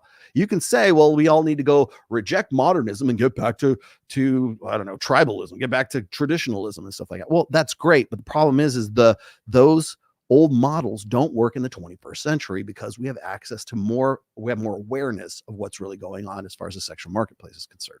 Now, getting back. Okay. The idea, let's see. Those rules have largely fallen by the wayside, as I said. It is evident that we now live in a landscape where practices around relationships are increasingly fluid, as I was explaining. An increasing share of the challenge of relationship commitment is outsourced to the individual rather than to the society. Okay, in social psychology, there is a concept called situational strength. The idea is that in strong situations in which there is external pressure to behave in a certain way, people's individual differences are compressed. In contrast, in weak situations in which there is little social pressure to behave in a certain way, people will will be more likely, I should say, to express their differences. For instance, red lights are strong situations. Practically everyone regards their preferences, personality traits, impulsivity will stop at a red light. Okay. Conversely, yellow lights are weak situation. There's no clear protocol for how to react to them. People have far more freedom in how to respond to them. Some people race through the yellow lights and others slow down. With regard to relationship commitments, society used to be relatively strong in its situational strength. Today, we increasingly live in a yellow light society. If someone zooms through a red light and hurts someone, it's fine to penalize them. If someone zooms through a yellow light and hurts someone, how to respond is less apparent. Okay? Today, people with apparent sincerity expect highly desirable males to exert self-discipline, restraint, and strategic maneuvering to avoid temptation in an environment of immense abundance and few constraints. Today, you can have multiple partners who are completely unfamiliar with one another. Yeah, it's easier to do it these days. Historically, I think this is interesting. Here's an interesting aside. We were talking about the Plan B guy, like how women always keep, like I think something like 50% of women keep a guy sort of like the dick in the glass box, break in case of emergency. The guy that is sort of the best friend or the guy that's waiting in the wings that she sort of like keeps, stroking along because she doesn't know if it's going to work out with the boyfriend or the husband or whatever. And he's going to be right there, Johnny on the spot to fuck her when the chips, when the cards fall out. So wasn't the statistic about like 40% of all engaged women have a fallback guy? Yeah. We were just talking about, and that's, by the way, the first article I ever read and wrote an essay about was about that dynamic was in 2015. So that's been around for quite some time. That's not a new statistic. That's actually pretty old. It's almost 10 years old now. So, okay. So today, let's see, historically, one aspect of that made courtship costly was its public nature. It was locally known who was courting who. A man could not court several women at the same time. In the modern era, dating apps, Huberman met some of his partners on Raya. Is that a dating app? Allow people to date several partners concurrently in non-overlapping social circles. These platforms cultivate a terrain ripe for sexual exploitation. Yeah, well, sexual exploitation for women. Now, remember, Andrew Huberman I think Andrew really went from sort of like the 20 percentile to the 4.5 percentile right around 2021. Now, he was probably high value to begin with. Don't get me wrong, but he was certainly not as high value as he is in 2024 as he was in, say, like 2020 before he started his podcast. Not to say he wasn't. He probably was. But remember, this is a single guy, no kids, 48 years old, has his doctorate, teaches at Stanford, is jacked, okay? Is no homo, but the guy's a good looking dude, okay? He's well spoken. He's certainly a good conversationalist and probably a pretty high value dude, right up to 2020. Now he's exponentially higher value because he's Andrew fucking Huberman. That's where he's at. And he's got his own podcast with millions of followers and everything else. Suddenly he goes from being a professor at Stanford to being Andrew Huberman, the e-celebrity. So the Andrew Huberman prior to 2021 was a different animal than the Andrew Huberman that is in 2024 today. That dude fucks, okay? It's not to say that the guy in 2020 didn't fuck, but he didn't fuck as much as the guy in 2024 right now, because now he's added prestige, he's added fame, he's added probably a lot more money. Certainly is a household name, more or less, if you know anything about Joe Rogan, if you run in those circles. Definitely a guy who has sexual access. Not very many guys have that access. In fact, a precious few. I would say anywhere between 4 to 5% of guys in the current sexual marketplace, global sexual marketplace, have that kind of access. However, Huberman went from being in that higher 20 percentile to being in the 4.5 percentile. He went from being and by the way, I could also point out, like, say, Justin Waller, for example. Justin Waller was not always Justin Waller. Justin Waller could do what he wanted to. He's very tall. He's at least as tall as Huberman, maybe just like an inch taller. Jacked, has his money together, has his business together, and again can arrange. And here's the difference between Justin Waller and Andrew Huberman. Justin Waller's smart enough to know what his personality is like, what his sexual selectivity is like. He is the definition of what I wrote about in my first book. There's a chapter in there called The Threat. And it begins with one sentence, which is that there's nothing that is more simultaneously threatening, yet also as attractive and arousing as a man who understands his value to women and acts upon it. So when you've got Justin Waller, who's above board with your relationship arrangement, versus a guy like Andrew Huberman, who, let's just say, arguably has the same level of sexual selection that Justin Waller might have. Andrew Huberman goes about it much differently because his mentality, his mental models are still stuck in the 20th century. They're still stuck in with the guy who he used to be in 2020, as opposed to the guy who he is in 2024. Let's continue. The modern era allows for duplicitous and deceptive people to move through different circles unnoticed.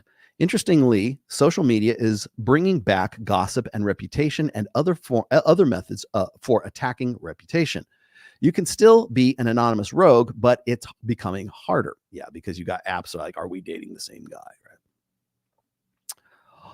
All of this is to say that there is a fierce competition amongst educated women for a relatively small and dwindling pool of desirable men. Whoever belongs to the desirable and relatively scarce group will have more freedom to exert their preferences. In environments where women are scarce, men will compete and adjust themselves to match women's preferences. In such environments, long-term relationships tend to prevail because, on average, women are more strongly prefer committed relationships. There's a reason why they prefer those relationships that we never fucking talk about. The reason why women prefer those long-term relationships is because they understand that their sexual market value decays. They have to make an investment. They have to find the guy to consolidate on. They have to find the guy who is the best that they can do. It's not necessary. I mean, there's certainly an evolutionary aspect to it, but the function of that, the primary function, I shouldn't say the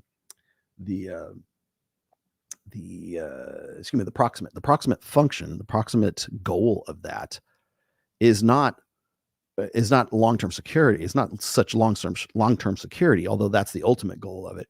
It's the fact that they can. It's not that every woman will, it's that any woman can. Okay, so let's keep going. In such environments, long-term relationships tend to prevail because, on average, women are more strongly prefer committed relationships because that's how their sexual strategy works. In environments where desirable men are scarce, women will compete and adjust themselves to match men's preferences, right? Oh, I love the Raiders. Oh, man, they're my favorite fucking team. In such circumstances, short-term relationships or soft harems tend to prevail because, on average, men more strongly prefer casual relationships. As I explained in detail in this essay, okay, got a link here. This is probably why so many of these women were willing to have unprotected sex with a guy who, if the article portrays him accurately, did not seem particularly committed in his behavior. Even if he was good at feeding these women a steady diet of emotionally resonant therapeutic verbiage and created the illusion of a future together known as love bombing. No, it's not known as love bombing. You know what it's called? It's called future forecasting. Kyle, I'm going to future forecast with you here. Kyle, go for it. You know what Kyle, what's your favorite store in the mall? Ah, fuck. I don't have any, I guess. I don't really shop like that. You like shoes? You like we're gonna say shoes. Lids? Is that a I'm trying to think. Yeah, of lids for hats. You know what but that doesn't matter. Fuck that. You know what my favorite is? What's up? It's the luggage store. You know why? Why? Because luggage says to me that you can go places and you can go do things and you can go to different places. We've never enjoyed such a diversity of options to fly to Tahiti. Now, Kyle, if you and I were going to go on a vacation, where would we go together? That's future forecasting. There you go. That's saying, here's what, imagine us on a beach in Tahiti somewhere, right? That's future forecasting. That's saying there's a possibility that we have a long-term relationship. I really desperately wanted to bring this up with Mystery when he was on. He was just recently on a bunch of shows. He was on with Myron and Fresh, but Mike Sartain got him first. And I was in the Zoom call for Men of Action. If you want to join, by the way, it's the link, the second link down. But we do weekly Zoom calls, and one of those Zoom calls had Mystery in it. And it was interesting talking to him as sort of this old school pickup artist in the 21st century, right? Or the 2024 anyways. And I wonder, like, a lot of the stuff that he still sort of adheres to, one of those things that he adheres to is future forecasting. Because now I think he's out of his relationship. I think he just got divorced, which is why he's trying to get back into the game. But the game's changed quite a bit. And so when I'm talking to him, I think one of the things I probably would like to ask him again is like, how does he feel about like future forecasting versus like calling it love bombing? Love bombing is I love you and I think we have a future together, as opposed to like the future forecasting, which is imagine yourself with me in 10 years and we have two wonderful children and we have a dog in the yard and we're taking trips to Paris and we're going off to, the French Riviera.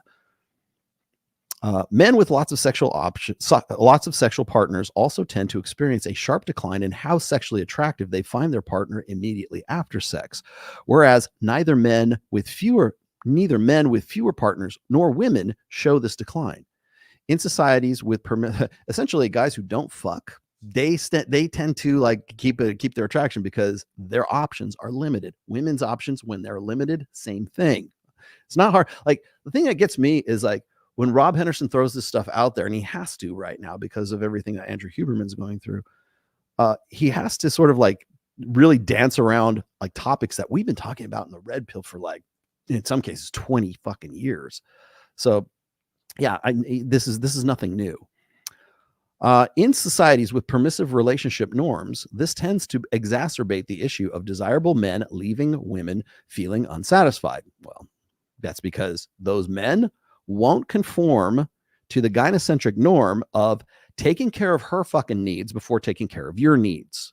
Whenever there is, he won't meet my needs, that is a societal failsafe for women to get out of jail free, or get out of marriage free, get out of the relationship free. He's not meeting my needs. There's a societal imperative for men to meet women's needs. It's I'm going to get into that here in a little bit, but it's earned pussy versus free pussy. So the 2020 version of Huberman had to earn pussy. The 2024 version of Andrew Huberman gets free fucking pussy. Okay. So we'll throw that one. That's a little tidbit for later. Okay. Okay. Another weird thing about the New York Mag article is that the author never outright states what norm or value Huberman transgressed. It focuses, she definitely implies it. It focuses on the emotional impact on Huberman's romantic partners rather than directly addressing the moral implications of infidelity. Well, he wasn't married to any of these chicks, but he was cheating on chicks that I think these women presumed that they were exclusive with. And that's where we're gonna cross over into plate theory here in just a second. Okay. It seems unwilling to say what. It seems the New York Times article seems unwilling to say what exactly he's done wrong. The author writes about how his podcast promotes athletic greens, which might not be as beneficial to health as the company claims. Okay, it's a podcast ad. He isn't as involved in his lab as he lets on. Not uncommon for university lab directors to be absent for long stretches of time, particularly when they're making money hand over fucking fist as Andrew Huberman. Got it. I sincerely doubt that Dr. Jordan Peterson has a clinical practice for his psychology, and neither does he teach anymore at the University of Toronto. He is fully committed to being Dr. Jordan Peterson. So fucking sue him. Okay. Okay, here we go. He deceives his romantic partners. The deception. Lies. That's the bad thing, not the cheating and the betrayal. The article implies deception, manipulation, duplicity, etc., but never flatly states it. He cheated on his girlfriend, and that was wrong, quote unquote. It also focuses on her pain and the heartache of the other women. But remember, these women all formed like a users group so that they could all it's like, Andrew Huberman's survival group or some shit. Like, I survived Andrew Huberman. Oh, sorry. Where did he touch? Show on the doll where he touched you. No. It also focuses on her pain, the heartache of the other women. But such an article would never say it doesn't matter if anyone is hurt. Infidelity in and of itself is wrong. Right? Yeah. So it's funny because it always focuses, whenever a woman is writing any article, really it's all based on an emotional appeal. It's all based in emotionalism. These women who slept with Huberman are now apparently all in a group chat, a sort of support network, survivors of Huberman, all united by this man they wanted to be deceived by. Not that they personally wanted this specific outcome, but it's safe to assume they support sexual freedom. Obviously, they had unprotected sex over and over and over again. They support prioritizing one's own desire over what's best for the community. They support a non-judgmental attitude towards relationship formation. They support prioritizing career over relationship obligations. They want a society where marriage is just one relationship arrangement among many. Add up the wants, and you create a society where highly desirable men can easily sleep with multiple women simultaneously and deceive them all. Got it? There it is. That's the end of the article. All right. Thank you for sticking with me on that one. Here we go. I'm going to get to these. Got to jump through these. I salute you. Oh, thanks for that. Michael from Brazil. What else we got? You sure you didn't catch the Hovid? The Hovid. No, I didn't catch the Hovid. Would that be the clap? I didn't get the clap. Happy early birthday. Yeah, my birthday is on Tuesday. Thank you. It's April 2nd. Happy early birthday. I liked Tim Gordon, except he thinks prayer fixes everything. That's usually where most like Christ bros or Christ pills or ortho bros or whatever, that's where they go when they run out of gas. Is they again, I like having the conversations with these guys. It's just like once you lay out the stats and you lay out the, here's what you have to deal with. This is the game that you're playing. These are the rules that you're playing in right now. Pray it away. You're out of ideas. Okay. I'm not out of ideas. First thing I told Tim Pool was like, we need to de-incentivize these things. I don't know how we go about doing that, how practical that is. Oh, repeal the 19th. No, nobody's repealing the fucking 19th. Sorry. That's not happening. It's untenable. Come up with a different solution other than repeal the 19th, because that won't happen. You know who will fight you? Not women, men. Men will fucking fight you because they want earned pussy. That's why. It's true.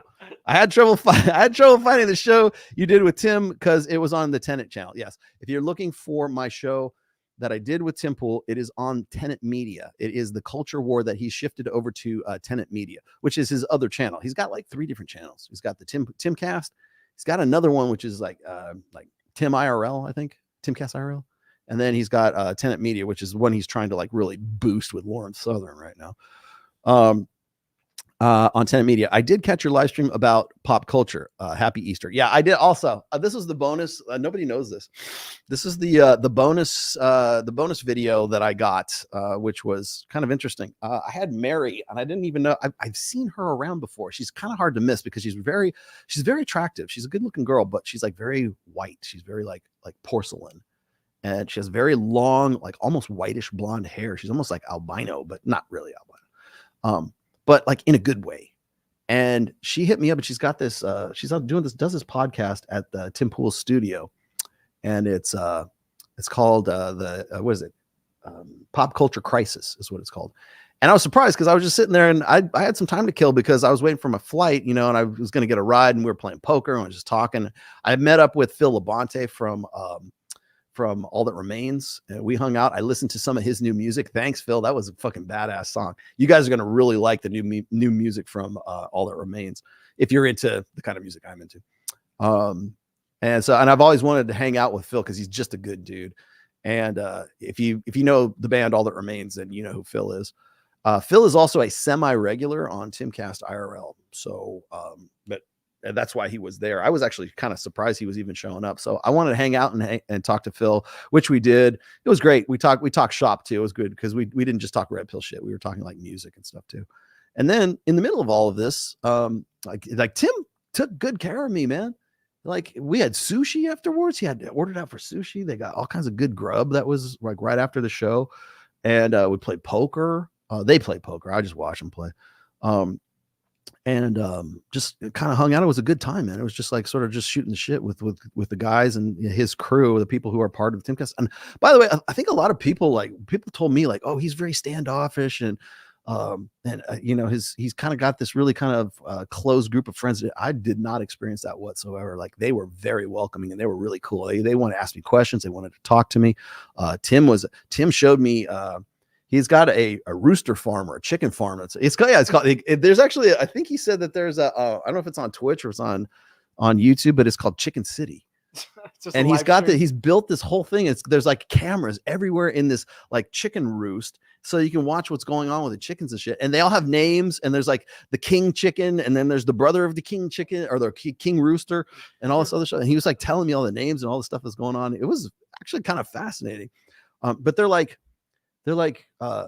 purebred roosters or something. I guess there's like some sort of like, I don't know if it's a hobby or whatever, but you can like raise roosters, and he was telling me all the ins and outs of it. It was really cool.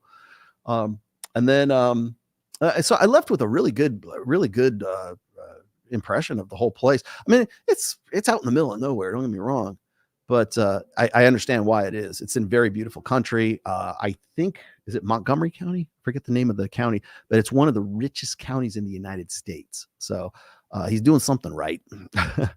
Let's see. What was this? Rollo, the Blaze's Steve Dace did an interview with Brad Wilcox. Yes, I know who Brad Wilcox is. Would you really want me to do a thing with Brad Wilcox? Because I'll tell you what will happen. The same thing will happen with Brad Wilcox as it will with Tim Gordon.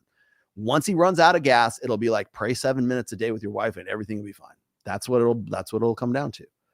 And honestly, the religion that has the lowest incidence of divorce is Hinduism, not evangelical Christianity, not Catholics, not Jews, not Islam. Hindus have the lowest incidence of divorce. Bring back no divorce for Catholicism. Yeah. Damn, man.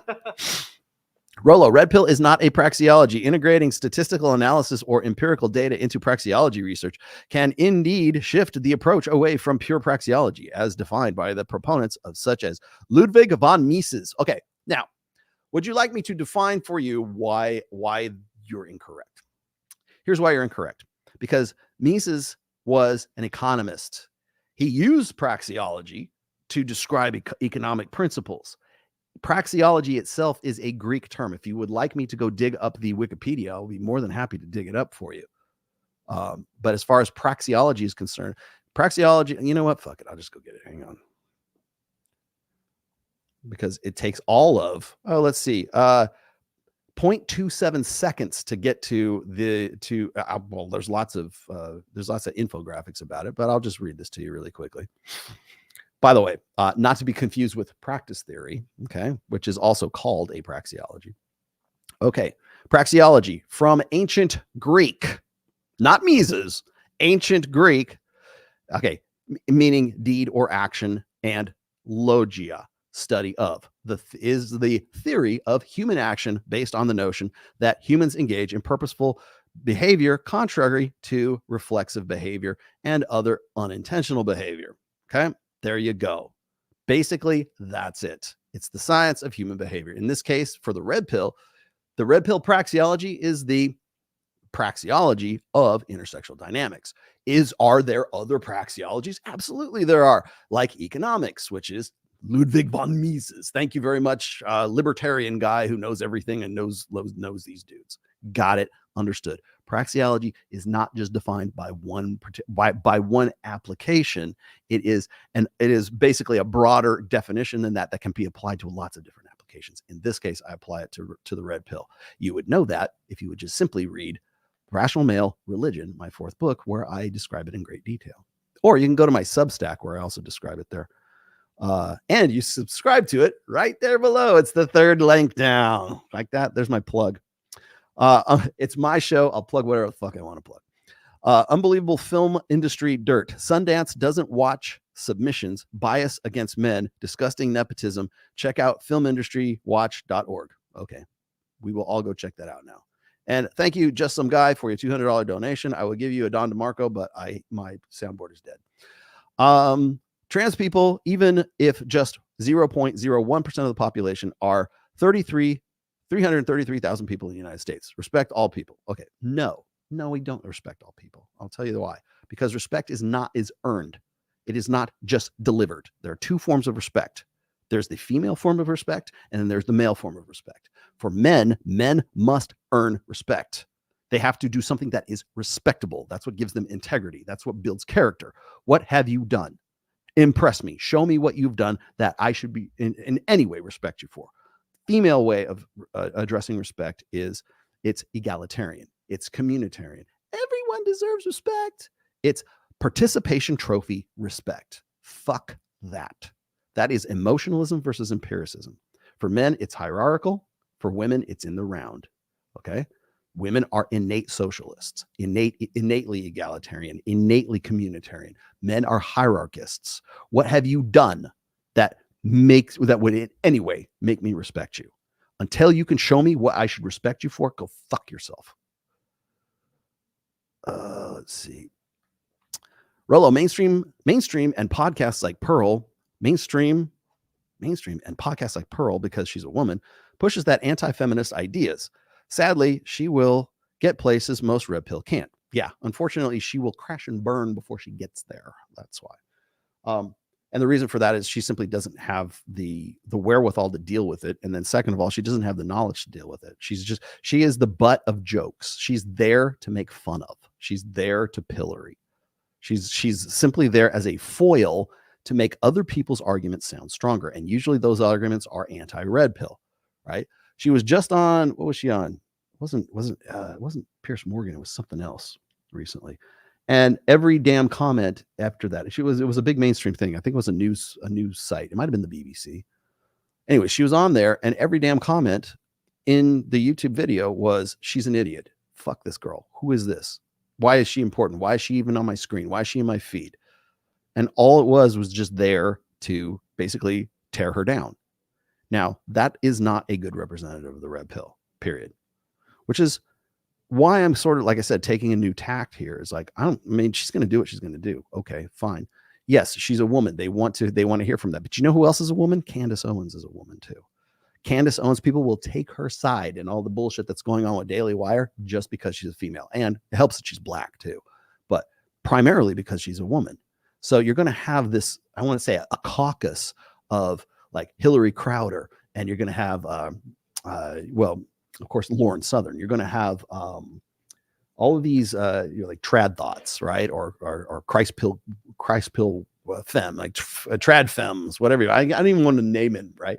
But you're going to have all these Christ is King women that are just going to cluster around Candace Owens, for instance. They're not going to cluster around Pearl Davis. In fact, I'll make a prediction here. I think that if Candace Owens actually does an interview with Pearl, Pearl will jump all over it. She'll eat it up because she thinks Pearl can only think in terms of clout. She thinks that if she goes on with Candace Owens, that she will get some sort of immediate instant, like, she'll get a bump in subscribership or something like that. She can't resist the fucking clout. It's like it's crack to her. Okay. And if she goes on with Candace will fucking ruin you. Absolutely ruin you, because you're not there to have a conversation. She's only there to ruin you, because she's there playing to her base, and her base fucking hate you. Absolutely hate you. And because, oh no, you just simply don't know what you're talking about, or it's repeal the 19th, or it's, women are innately inferior to men. Like, you can make cases for that all day long. The fact is the way that you're putting it is going to offend the women who would be clustering around Candace Owens in the first place. So you will get fucking wrecked if you go on with Candace. That's all I'm saying. You're going to get wrecked because of that Vice interview that I know you did, and I know Glenn Lawrence did, and I know probably Myron did, and I know Donovan Sharp did. And I want to just throw a really quick aside out here. What the fuck are you thinking? It's fucking Vice. The same people who gave Andrew Tate and Tristan Tate so much shit for letting that Vice interview guy come into the war room and then go, well, he betrayed their trust by making a hit piece documentary. What the fuck did you think he was going to do? What the hell did you think he was going to do? Did you think he was going to go, well, you know what? According to my notes, you guys are just a swell group of bunch of guys. Did you honestly think that was going to be that way? So don't come here and cry to me, or don't, like, when the shit hits the fan and Vice throws out this absolutely destructive, like, documentary on the manosphere and incels and everyone else. Trust me, everybody will come down on one side or the other. And you guys have fucking picked your side. You decided to fucking do this, and you will get wrecked for doing this. I turned those motherfuckers down. You know why I turned them down? Because Vice was jumping up and down, gleeful in their blog about how they took down Justin Waller. Justin didn't do anything with these guys. They took him down because they did like this expose on him. As soon as I saw that, and I know who you're talking about. I know the guy, was it McKenna? I forget the dude's name. I think it was Lyle something or other. McKenna. So I forget the dude's name. Anyways, the minute that I saw that video, that article from Vice saying they had taken Justin Waller's scalp by, like, getting him banned off of YouTube, I'm like, fuck it, I'm not gonna fucking risk that. Get the fuck out of my DMs. I immediately turned that down. I didn't turn down the what was it, the Rebel Entertainment documentary, which you guys probably didn't hear about, or maybe you did, I don't know. That I would go with. Vice, no way. Absolutely no way. What are you fucking thinking? So when a shit hits the fan, you can come, like, right around September, right before let's see, Civil War comes out, right before whatever Dinesh D'Souza is putting out next, right before all these politically motivated movies that are just coincidentally coming out in September and October. Trust me, right then, that's when Vice is going to drop that documentary, if not sooner. It might be in August. We'll see. Tim Hume who dropped the article on Justin Waller. Who? Tim Hume? Tim Hume. Yeah. Man, you were right. I can't have a conversation with the guys without them trying to white knight. They all say not all women are like that. Yes. But see, whenever somebody says not all women are like that, say, yeah, here's the deal. Not all women will, but any woman can. That's the point. It's not, oh, not all women are like that. No, but any woman could be like that. That's the problem. Tom Anderson. Mr. Anderson. Red Pill Podcast talk about marriage from the male perspective, but women have different motivations. Actually, we talk about from the female perspective quite a bit. I argue that male ideas of duty and longevity are not how most women define successful marriages. Yeah, you're probably right. Well, women, here's why, Tom. Because women don't marry a man, they marry a lifestyle. And never has that been more clear than in the 21st century. Women don't care about who you are. They care about what you are. Maybe later they care about who you are, but in the beginning, they care about what you are. Can you provide me with a lifestyle that I want to live? That's what it comes down to. Is slack jaw pontificating a symptom of autism? I was calling that Bunch of slack jawed.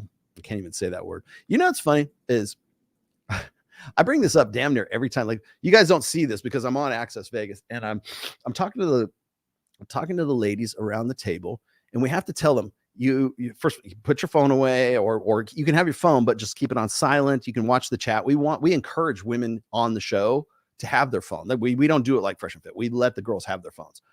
And sometimes they're just, they're bored and it looks like they're doing whatever, but most of the time they're engaging with the chat, which is what we want them to do. Because I'm a firm believer in what we're doing right now, which is engagement media. And I want the girls to react to the guys that are in the chat. Right. Now that's kind of hit or miss because a lot of guys are just fucking trolls and they're idiots. Right. But, so we try to do that. That's number one. Number two is we have to tell them the words they can't say on YouTube. Now, you can say motherfucker on YouTube. You can say shit, piss, damn, cunt, cock, whatever. You can say all that stuff. You know what you can't say? You can't say troons. And I'm not saying that. You know what I mean. You can't say I have to like come up with the code words, right? You can't mention the Austrian painter and the Germans of the 1930s. You cannot say dem boys or whatever. I'm trying to like make this. You can't mention those things, but you can't say motherfucker. So I think that's funny because I was thinking about this, and I do this every time. Well, either me or Mike go and we kind of give the girls the rules as to what they can say. You can't say EPAR. You have to say GRAPE, and I don't mean grape. Because when you do, the algorithm picks up on that and you'll get demonetized, or you will get, you don't necessarily get demonetized, you'll get yellow flags. So you can still be monetized, but not as well as if you got a green light, right? Damn near every single video that I do gets yellow flagged, and I have to get a manual review of every single video I do, including this one. I guarantee you, like right after I'm done, I'm going to go right to YouTube and I go, okay, give me the manual review. So just bear that in mind. So if that influences your super chatting, please, please do, because, and even the super chats, like YouTube takes 30% of all the super chats too, which sucks. I got to find a way around that. I got to start doing OBS. Right? And then also usernames. If your username pops up with some offensive username for your super chat, it'll take us down too. Yep. Now the other thing I think maybe people have noticed and maybe they don't. I was debating on whether I knew I was going to do this section when I was doing super chats today, but I was debating on whether or not to like sort of like be as transparent as I possibly can with my analytics on this show. So as it stands right now, I have 221,880, 90 some odd subscriptions, right? That has stayed static for the last 3 fucking months. Not up, not down, flatlined, right? Why?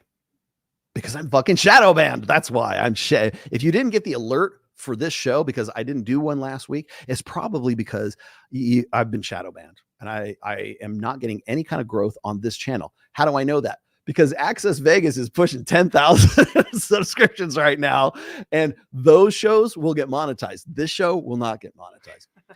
My clips channel of my videos here and of my Tim Pool performance. Thank you, Nick, the guy who does my clips channel. You're doing stellar work. Finally, we got back up to where we need to be again, but it's because we've been shadow banned really since last year. I expect that shadow ban to go away after the election cycle is over. All bets are off. We cleared the table. Maybe I'm hoping that's the way it is, but I'm more inclined to believe that it's because of the NGO DHS watch list shit that I've been like sort of flagged for, I think. So this main channel is most definitely shadow banned. I just lost for the 4th fucking time my Instagram. So I am done throwing good money out. I'm not going to tell you how much money I paid to get my Instagram back. I originally had it banned. So here's what I do. Ladies and gentlemen, please do not get the blue check mark on Instagram. You will regret it. The reason why is because as soon as you do that, that's when they start paying attention to you. I had my Instagram for years, for 5, 6, 7 some odd years. I've had it for forever. I applied for the blue check mark because now you can just buy it. So I'm like, oh, okay, I'll buy it, right? Okay. I thought it would be a good idea to buy it because I'm on Access Vegas now and it looks good. People want to respond. They want to be on the show, yada, yada. I did that. Well, the first time I tried to get a blue check mark on Instagram, I couldn't get it. They wouldn't let me. They wouldn't allow me. They actually reimbursed the money, like the $15 that I sent them. I got it back. I got it back in like they reimbursed my credit card or something. And so then I did that. But immediately after that, that's when I got my first ban. That's when they pulled me off. And I was like, what the fuck just happened? And it was really, I think I got caught up in somebody trying to impersonate my account, right? Because once I got the blue check and then the blue check was removed, that meant that anybody who kind of looked like me or was copying my site was now the original. And I looked like I was the copier. And so now all they got to do is report this guy is impersonating me. And now I get banned. So I get banned. I used one of Myron's friends to get me unbanned. I paid a fucking fortune for this shit, right? I had 75,000 followers, right? So I thought maybe it would be worth it. I did it. I paid the money so that I could get unbanned, I could get locked, and I could get whitelisted, okay? Which the guy did, apparently. I don't know, because now my account has got hacked for the third time. And that was after the first and the second time that it had got hacked, that I got it back, that I had to pay the guy again to unhack it and to lock out any future hacking. Don't hit me up in the, please do not DM me. Do not email me. Do not come in the chats. Do not tell me, oh, dude, I can do that. Because the minute I say I need to get my Instagram unhacked, that's when all these other ransomware motherfuckers come in my DMs and they're like, oh, I can do that for you. No problem. Unless it's free, please fuck off, because I am not throwing good money after bad again. And I'll tell you right now, this is also part, at least my monkey brain, this is also part of that shadow banning. This is also that part of that redirecting. They don't want my voice on Instagram. So I'm like, fuck it. I'm just going to go and build up the Access Vegas Instagram and leave it at that.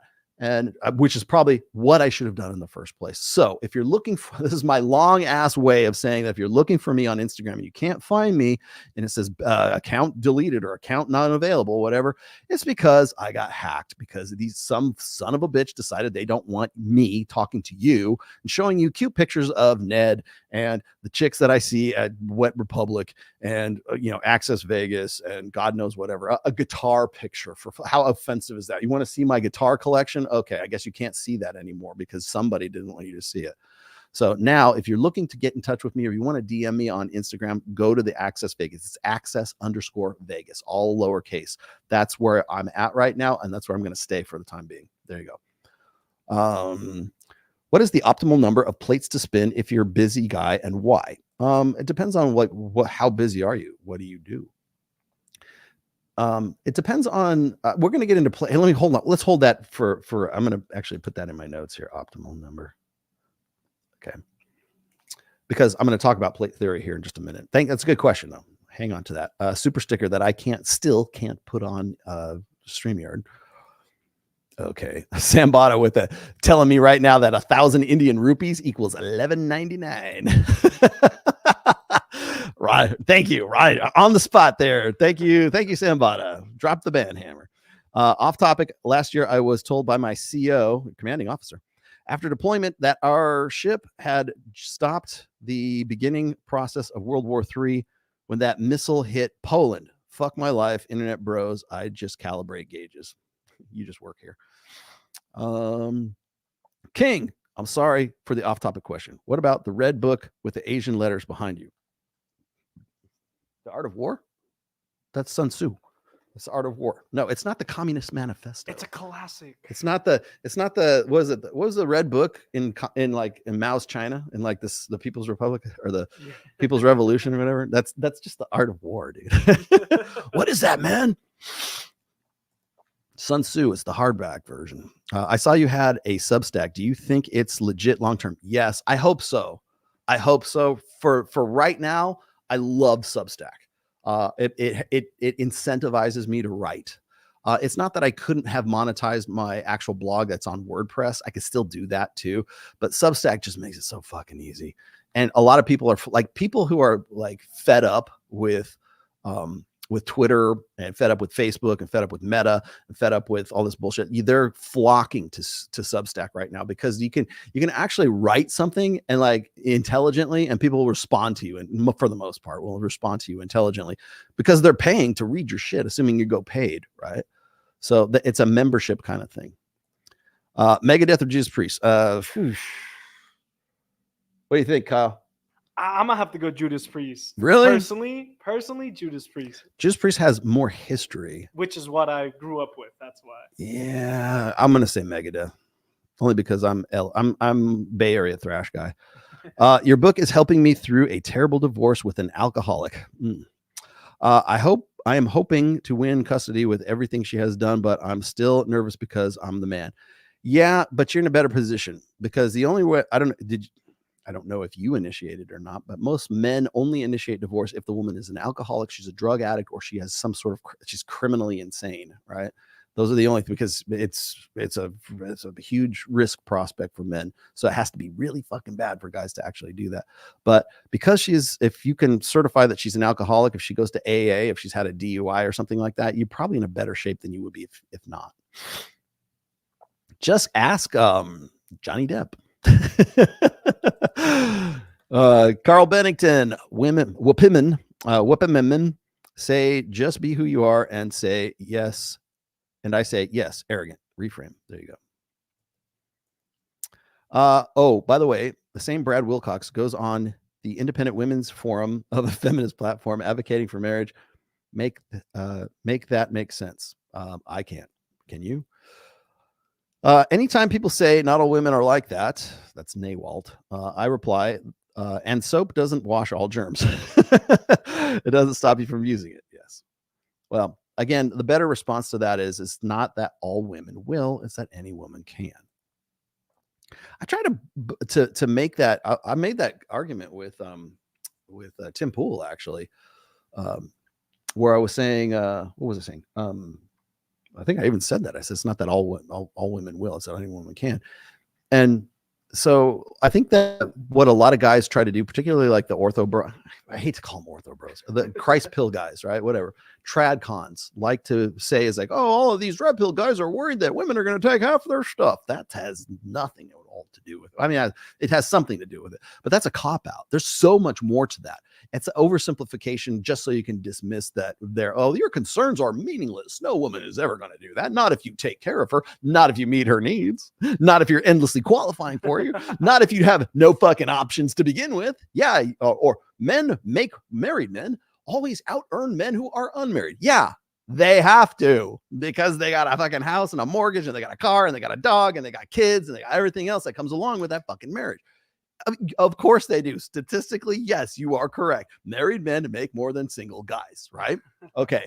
But single guys have the potential to make way more.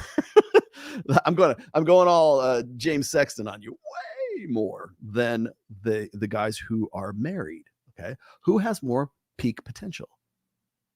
Guys who are single, because they have maneuverability that the married guy simply just doesn't have. The single guy will have access to options that the married guy won't even consider. It won't even come into it won't even be an afterthought for the guy, right?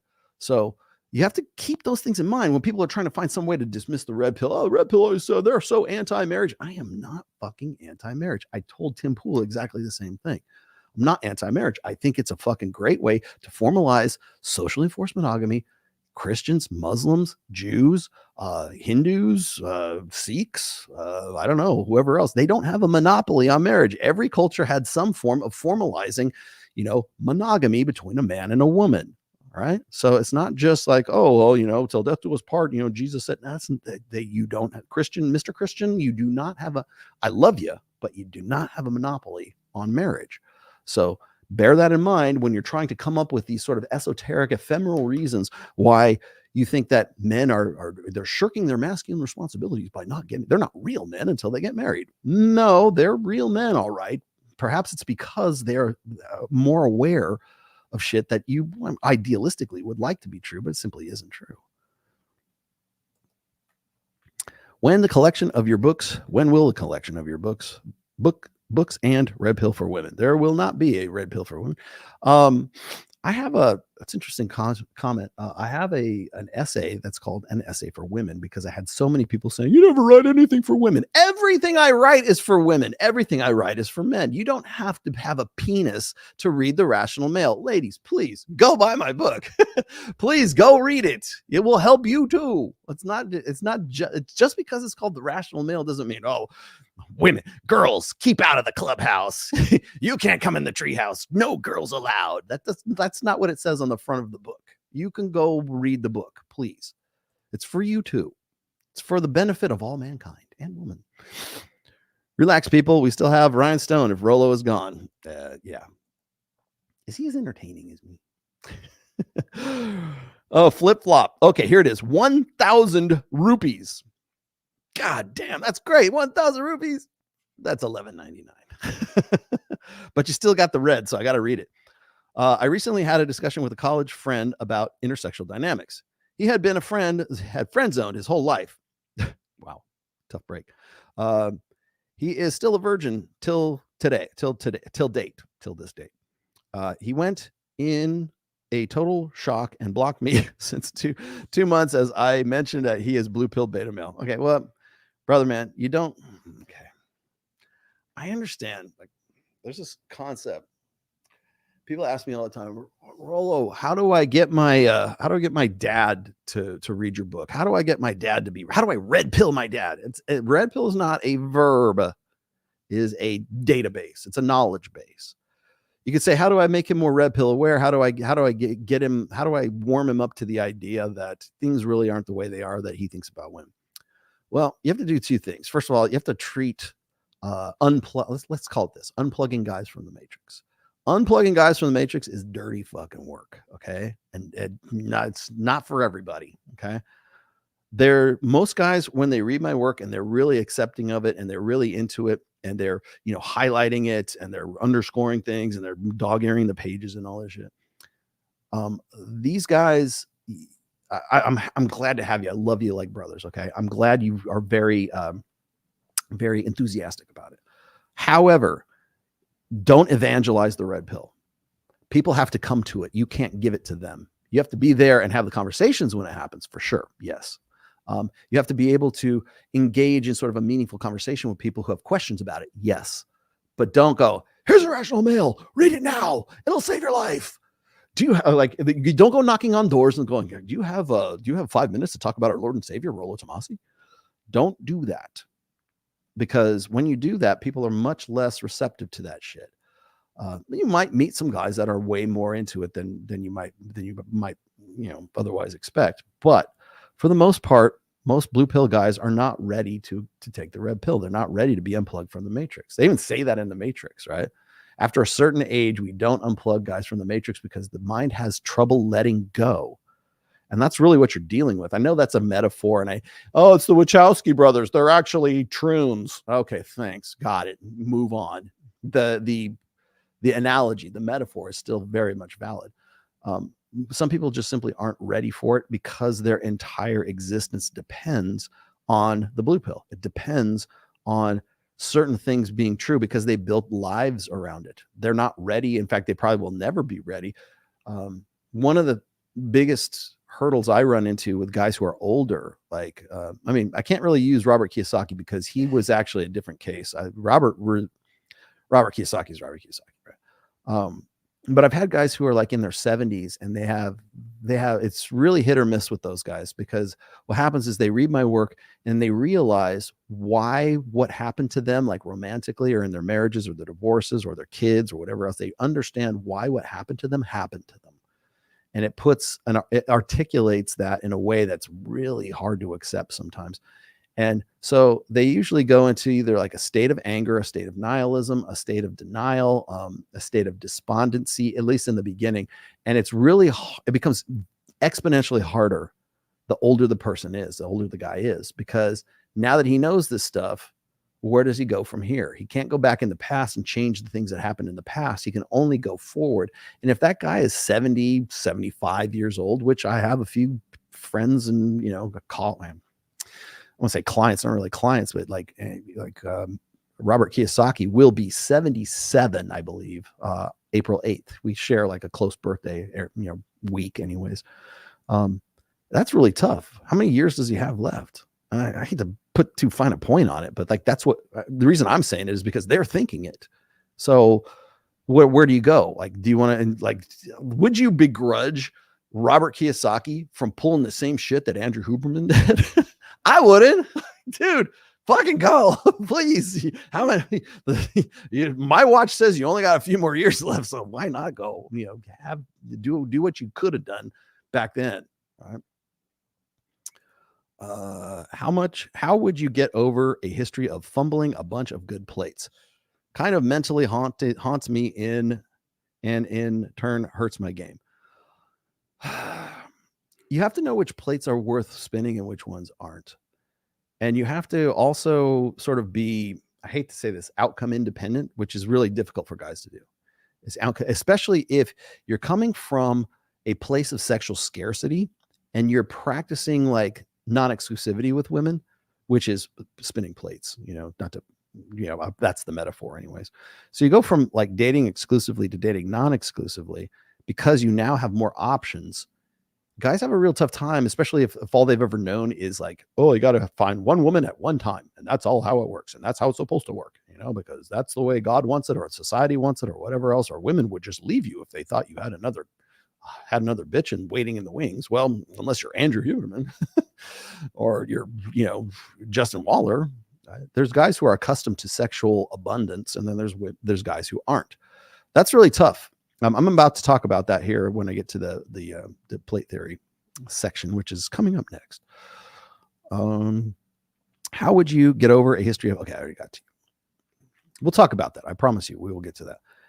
How funny how troons and femmes are. So troons is great. You realize troons is going to end up in the algorithm. I'm going to be fucked. Okay. I stole that from Ryan Stone too. Thank you, Ryan, for troons. It's funny how we have to come up with these coded languages, and every once in a while we come up with something that's really fucking funny. And femmes are so brave and so courageous, but have the thinnest skin. Okay, femmes. Don't call them femmes. They're women. Okay, it's okay. That's cringe. You know what's cringe? Saying cringe. Author of Huberman article was a big fan of Ayn Rand. Surprise, surprise, surprise. Some female Rand fans are the blackest pill anywhere. Yes, I agree with you there. Amber Heard is and was a fan. You know what? I don't know if this is true. Like, maybe you can look this up, Kyle. Somebody told me, I heard the little bird told me this, is that the divorce attorney for Hillary Crowder is the same divorce attorney for Amber Heard. I was like, Crowder's fucked if that's true. Let's see what it is. I don't. Somebody said that it was the same one. I mean, it probably isn't, but I did read that somewhere. Yeah, it's a gay lesbian attorney. Wait, is it? Let me see. Really? Matthew, mind riffing a bit on the medium is the message idea? Sure.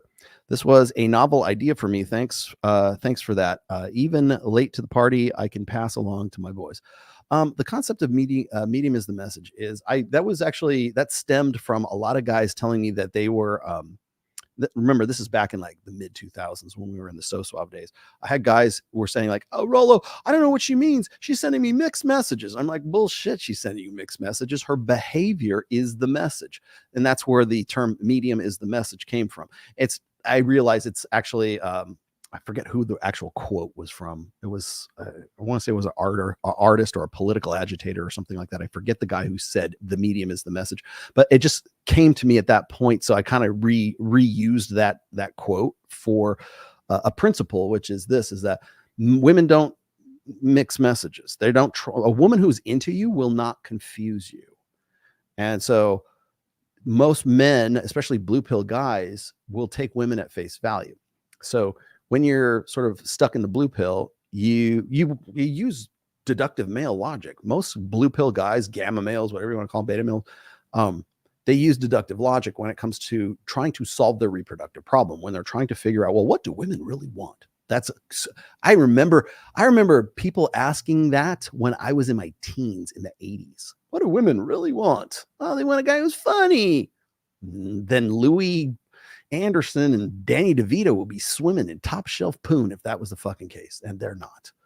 So it's not just that. It's like, it's when you go and you ask, like, it's one thing to take chick advice, like dating advice, seriously, chick advice for men, seriously. It's another thing to go and petition it from them and say, what do you really want? I'm making an Excel spreadsheet so I can learn, so I can be a better tool for you, right? And the problem is women are never going to tell you outright because they want you to just get it. The guy that they want to fuck doesn't ask, what do women want? He already fucking knows because he's had enough women fuck him that he's like, okay, this is like good. Now I know what works for me. It's figuring it out on your own. So when I was talking about the medium is the message, like guys would say, well, she's sending me mixed messages. No, her behavior is the message. If she's flaking on dates, that's the message. If she's like trying to run you down and suck your dick at every opportunity, that's a pretty positive message right there, right? That's definite interest. So there's the behavioral aspect of it. And a lot of people kind of like, I think they kind of oversimplify this with by saying, well, watch what a woman does and don't listen to what she says. No, both. Do both. Listen to what she says and then watch what she does, because the truth or the real message is in between the cognitive dissonance from what she's saying versus what she's actually doing. Okay. So if she says, oh, I don't fuck guys on the first date, and then she fucks guys on the first date, well, the medium is the message, right? And the message can also be the cognitive dissonance of her breaking rules for alphas and making rules for betas.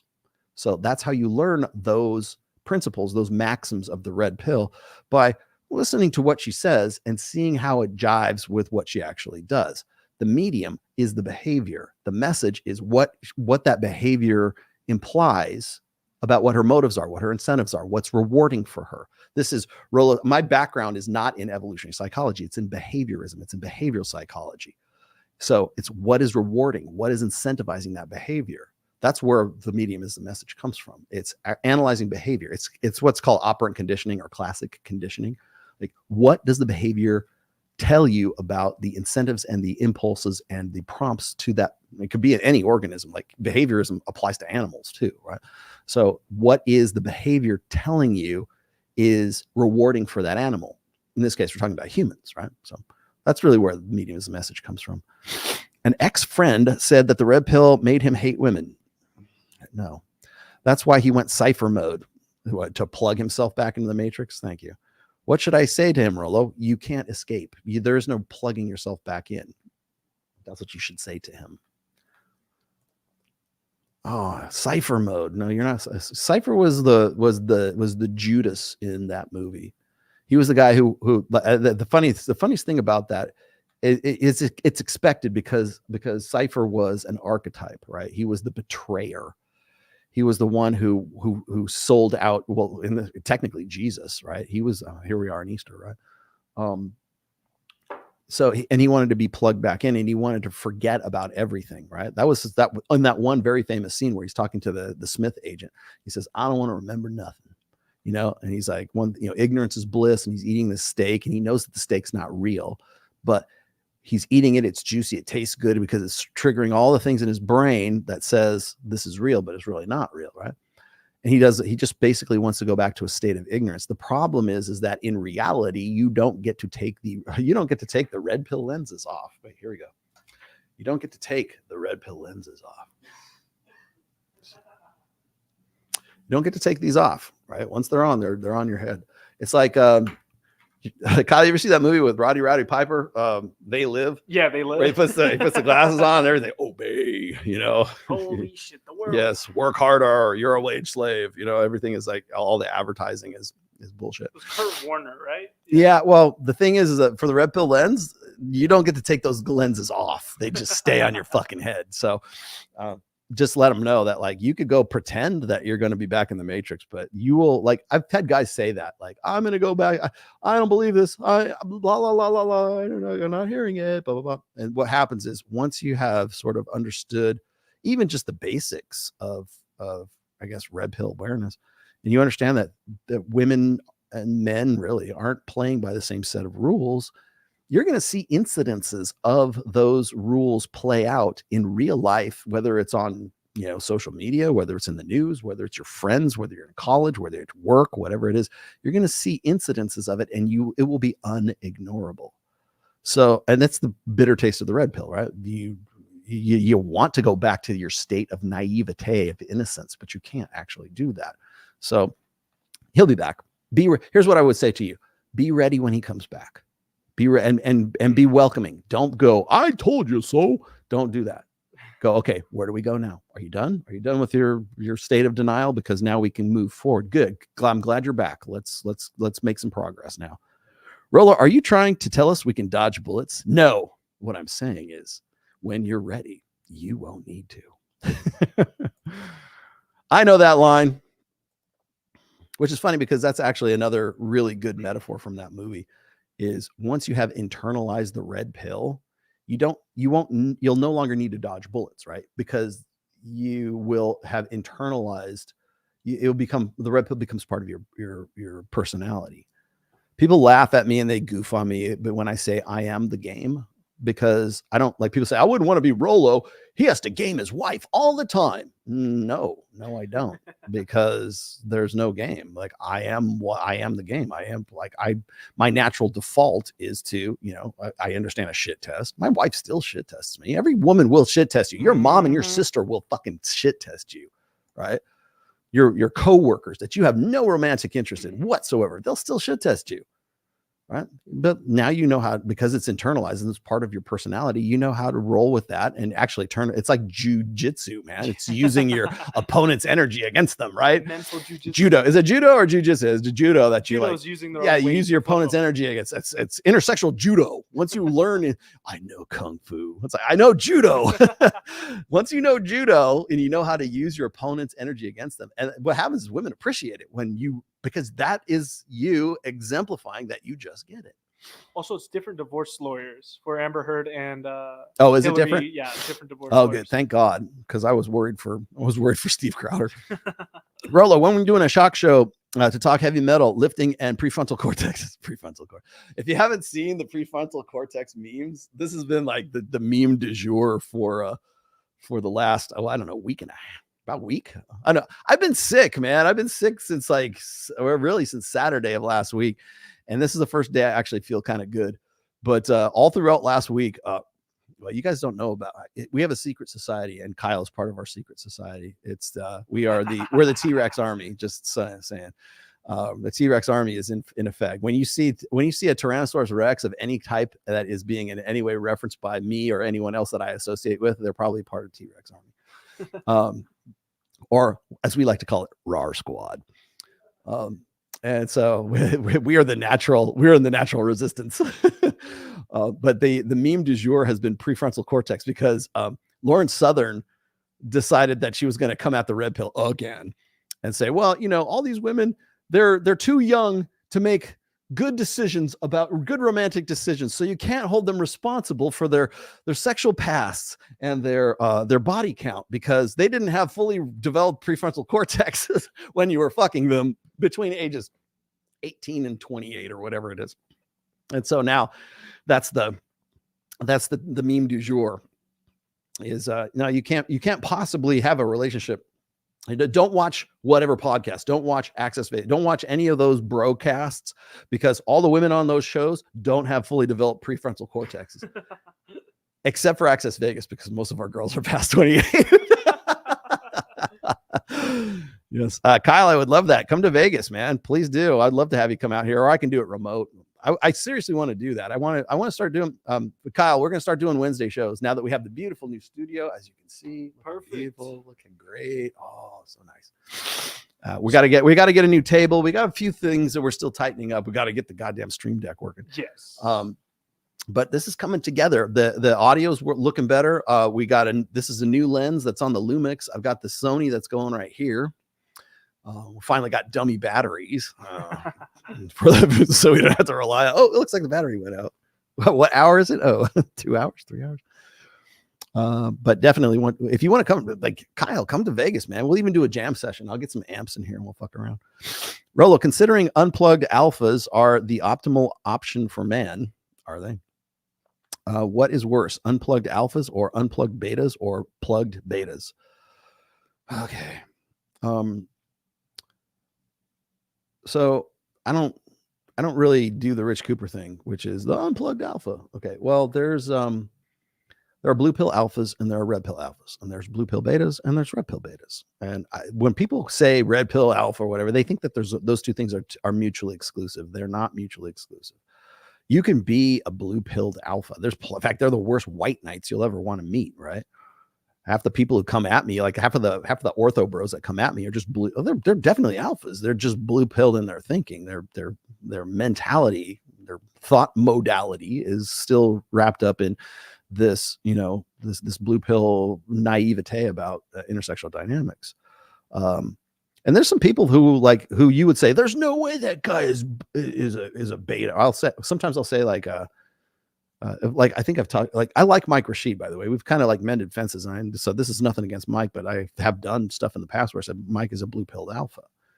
And he took that to heart. He took that the wrong way. And I'm like, no, dude, you're definitely an alpha. He's fucking bitches and everything else. It's just his mentality and his direction about women was really kind of mired in still this old blue pill way of thinking. So you can be, Andrew Huberman, for all I know, is a blue pilled alpha. Because I've never heard him. I know he has done relationship podcasts. People say, well, that's not his forte. He doesn't really talk about relationships. No. He most definitely talks about relationships on his show. And he did the one I showed you before with Dr. David Buss, right? Where he's talking about juggling 6 women at the same time. But I wouldn't necessarily call Andrew Huberman red pill. He probably wouldn't refer to himself as that. And by all indications, especially with his sort of trying to stay secretive about juggling 6 chicks at the same time, that's blue pill, because he's basically trying to figure out which one of these chicks is the best lay and which one he wants to really stick with. While in the meantime, these girls are figuring it out, because we live in the 21st century and women talk. Okay. And it's easier for women to fucking talk. Like they started a fucking user group, survival group, recovery, Andrew Huberman recovery group, right? That's what women do.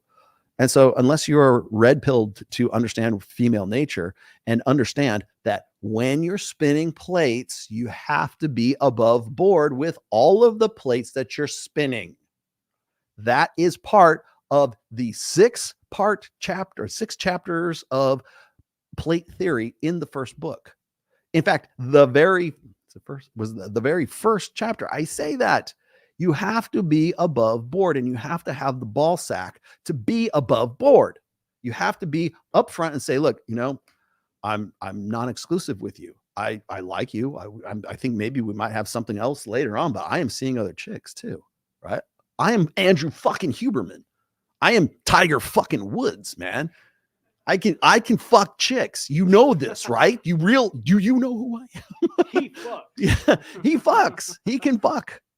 And women will have more respect for you if you are upfront about it. Now, women will say, at least you give them a choice. Say, hey, look, I'm seeing you and I'm seeing other chicks. Remember, and do you ever see that? Kyle, you ever see the movie The Breakfast Club? Yes. Remember that one scene where Claire. Claire is talking to Bender, right? And Molly Ringwald, right? She's like, they're in the supply closet together and they're about to kiss and all that shit and get all romantic. And this is back before cell phones. So she's looking through his wallet with all the pictures of the girls in his wallet and his pictures in his wallet. And she's like, are all these your girlfriends? And he goes, some of them I consider girlfriends. Some of them I just consider. That is the attitude you need to have. Yes, Some of them are girlfriends and some of them I consider girlfriends and some of them I just consider. I realize it's a metaphor. We're not supposed to use that on the online because everybody's going to go, oh, no, it's not what you meant. But that's true. Adopting, that's the attitude that Huberman should have adopted, instead of like beating around the bush with Dr. David Buss of all fucking people talking about, you might be careful about juggling 6 women at the same time. Not that I would do anything like that. Yeah, be careful. Do you think in the future states and governments will be a subscription card carrying service where laws can vary greatly depending on proximity, making borders obsolete? Might be a good experiment to see what social contract works best. Well, you really want me, since you're asking me my opinion on this, okay? This is my opinion on this. like when people say, well, Rollo, what's the best practices? What would you do in this case? If I say, are you asking my opinion on it? I will give you my opinion. I don't know that this is necessarily based on like, concrete facts. And if you think I'm an asshat, fine, I don't care. When I made the observation in my fourth book about how things have changed really since the rise of the internet and mass communication and the global sexual marketplace that even Myron and Fresh will talk about all the time, right? A chick who goes to ASU can get flued out to a yacht party by Drake in Miami, right? Okay. That's the reason why that's a possibility is because we live in a data age where that could happen, right? And that's because when we talk about like the local sexual marketplace versus the global sexual marketplace, the global sexual marketplace is the inevitable outcome of globalization. Okay. There are other inevitable outcomes of globalization too. Okay. So there's economics, there's immigration, there's states' rights, there's government, there's borders. All of that is in question right now. Should we be a sovereign state? Should we put, what was it? I think it was Aaron Clary's like, they shouldn't build a wall on the border. I'm like, oh, really? He goes, yeah. He says, landmines would be cheaper. Well, he is an actuary. He is an economist, right? He's not wrong. But yeah, mining the U.S. border might be more effective than a wall. Well, probably.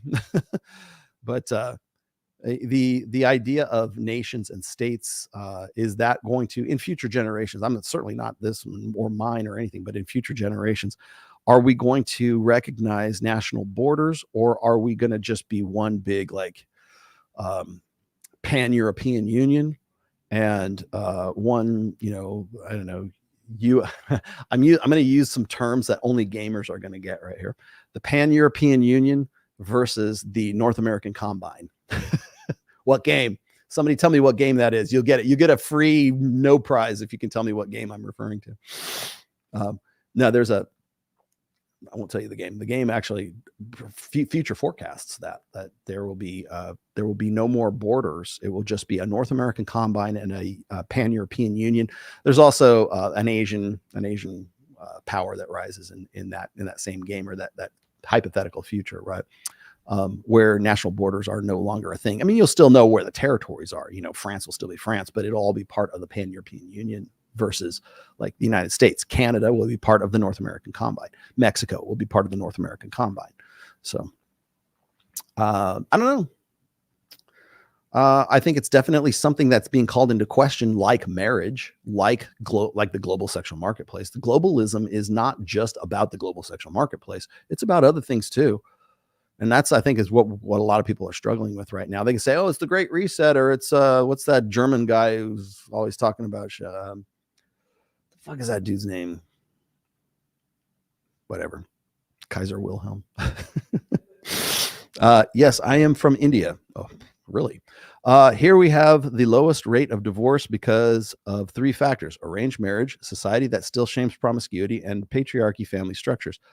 It worked for centuries and still does today. Yeah, unless you watch that movie by what's her name? Deepika Barjwan, India's Sons. I really need to do a review on that movie at some point. Klaus Schwab, there you go. Kaiser Klaus Schwab. Hey, we're not German, we are Swedish. All right, let's get down to it today. Okay, I want to get back to the principle of earned pussy versus free pussy. Okay, this really, I'm simplifying a older essay of mine that if you've read it, you probably have. It's in my it's in the most recent book. It's in the Player's Handbook. It's transactional sex versus validational sex, and validational sex and transactional sex really comes down to who's guys who fuck and guys who don't fuck. Really as simple as that. Okay. Most men that will only ever have sex from a transactional perspective. And I have to explain the 80-20 rule once again, because I keep seeing this get bastardized. Pearl butchers this every fucking time she brings it up. Everyone I know, basically, who wants to claim some sort of authority and authenticity, whatever it is, in the red pill, always gets this wrong. So please listen. Here's your podcast lesson today. The 80-20 rule has nothing to do with 80% or 20% of guys are fucking 80% of the women. No, that is completely 100% patently false. If you hear anything I say, do not believe any of that bullshit. Okay. Oh, 20% of guys. Well, I don't even think it's 20%. I think it's 10%. 10% of guys are fucking 80% of the women. No, that's not the 80-20 rule. In fact, here's the deal. 100% of women are interested in the top 20% of guys, or might be. Actually, 100% of them are interested in the top 4.5%.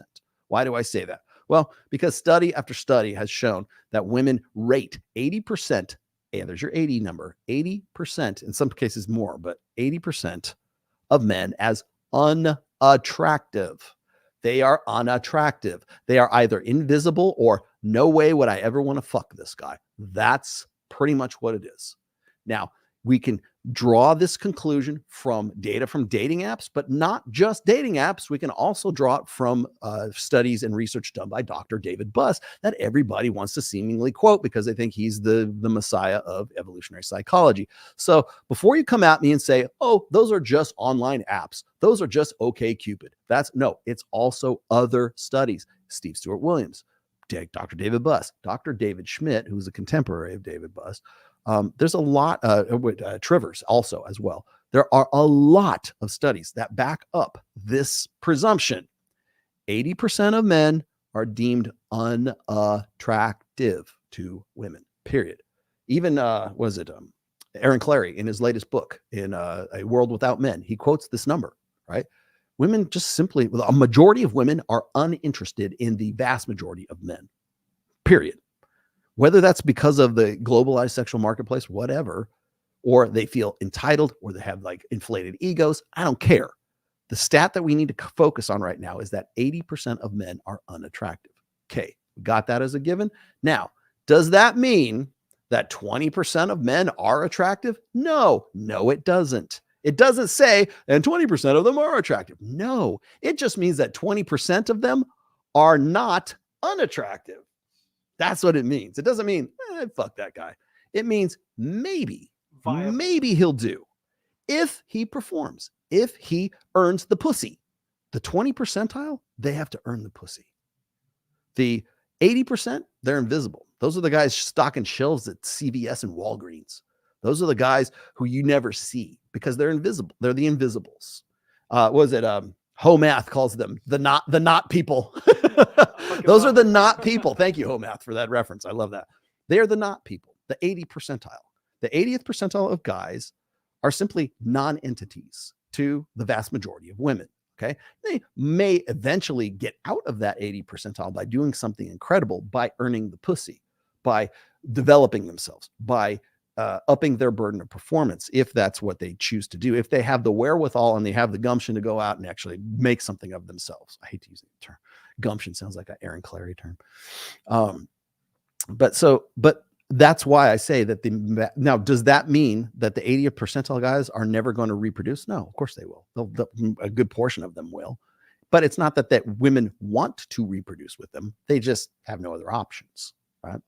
You got to also remember that when we throw the term hypergamy around, I'm always talking alpha fucks and beta bucks. I'm not just talking beta bucks. I'm not just talking, well, long-term women want men who are nice and thoughtful and generous and have agreeable and all the big five, personality traits, and they don't have dark triad traits and blah. No, bullshit.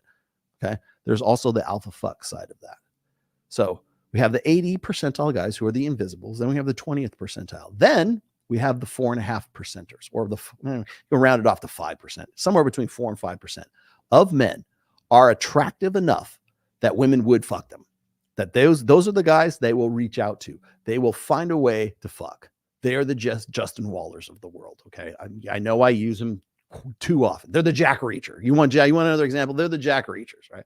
They're the Jason Momoas. They're the guys that are attractive enough, hot enough, that women will take the initiative to go and reach out to them on Bumble, on Hinge, whatever, but will make an effort to, I say throw themselves, but to make their attraction known to that guy. So much so that the guy better get it. He is being rewarded with the sexual attention of many, many women. That's Andrew fucking Huberman. Now, Andrew Huberman was most likely in the 20th percentile in 2020, maybe up towards the top for sure. But he certainly wasn't in the 4.5 percentile until he went big on Joe Rogan and people he was more widely known. And that's when you get to that point. That's why I was saying that the women who are involved in his case, the women who are like this 5, 6, God knows how many women, and bravo, good for you. You should have kept it above board, but still, he has sexual access. He has sexual selectivity at 48 fucking years old. No kids, a PhD, makes a lot of fucking money, is well loved and well liked by a lot of people. Social proof up the yin yang, pre-selection like you wouldn't fucking believe. Jacked, good looking dude, not fat. Takes care of himself. In fact, his business is helping other people take care of them fucking selves, right? No kids. And these women thought that their ship had fucking come in. They're, especially if you're a single mother of 43, 44 years old, you're this side of fucking menopause with 2 kids in tow, and Andrew Huberman is paying attention to you. Holy shit. Of course you're like, I don't know. I didn't know of any other bitches. Of course you did. Come on, man. They're trying to turn Andrew Huberman into like the Tinder swindler, you know? They're trying to say, oh, he fiendishly, he didn't pretend to be a Mossad agent. He didn't pretend to be a fucking diamond merchant. He didn't pretend to live some life of danger or get these chicks to take out loans. He's a sleeper agent. Yeah, what the fuck? So when we're looking at the difference between like, say, the 80th percentile and the 20th percentile, I would argue, and not because of anything that's innately wrong with Andrew Huberman, it could have just been his mindset. Because what happens is there's 80 percentile guys are put into this idea. You can count incels amongst them as well. Like they were the lower part of the 80th percentile. But you can put those guys those are the guys who definitely don't fuck. 80% of men don't fuck. 20% of guys are not unattractive, but they might do if they can in some way prove and pitch themselves well enough to women. Maybe they get in shape. Maybe they make more money. Maybe they learn game. Maybe they, God knows what, maybe they enjoy a little bit of fame, right? Maybe they do something extraordinary. Maybe they have a talent. God knows what it could be, but men can get from the 80th percentile into the 20th percentile. And that's a whole lot easier than going from the 20th percentile into the 4.5 percentile, because the guys who are in the 4.5 percentile, the guys who fuck, they have the sports fucking gene, right? They can enjoy the abundance of many women. Like even Rob Henderson and Steve Stewart Williams have quoted this as like the people, like when I say there's no such thing as hookup culture, there isn't for the 20 percentile and the 80th percentile, but for the 4.5 percentile, oh yeah, there's most definitely a fucking hookup culture for those guys, right? But it's not a culture because they're not in the majority. So it's not like endemic. Those dudes, though 4.5 percentile guys, they have the selectivity to fuck chicks that the 20th percentile and the 80th percentile have no access to. And even the 20th percentile guys have to work for it. That's what pisses off, especially trad cons, pisses off men in the 20th percentile about the guys who are in the 4.5 percentile, right? Because now we're going to go back to another maxim. Here's the maxim. The maxim is this. Women break rules for alphas and they make rules for betas. Oh, Rollo, what are you talking? It's like saying hypergamy is alpha fucks and beta bucks. But the reason why that is a maxim is because, and the reason why, guys will roll their eyes at that is because they had to earn it. Whereas, the guys who are like the guys who naturally fuck, who get laid, the guys who are the hot guy in the foam cannon party at Wet Republic on spring break. With do they have foam cannon parties? He's in the pool. He's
There we go.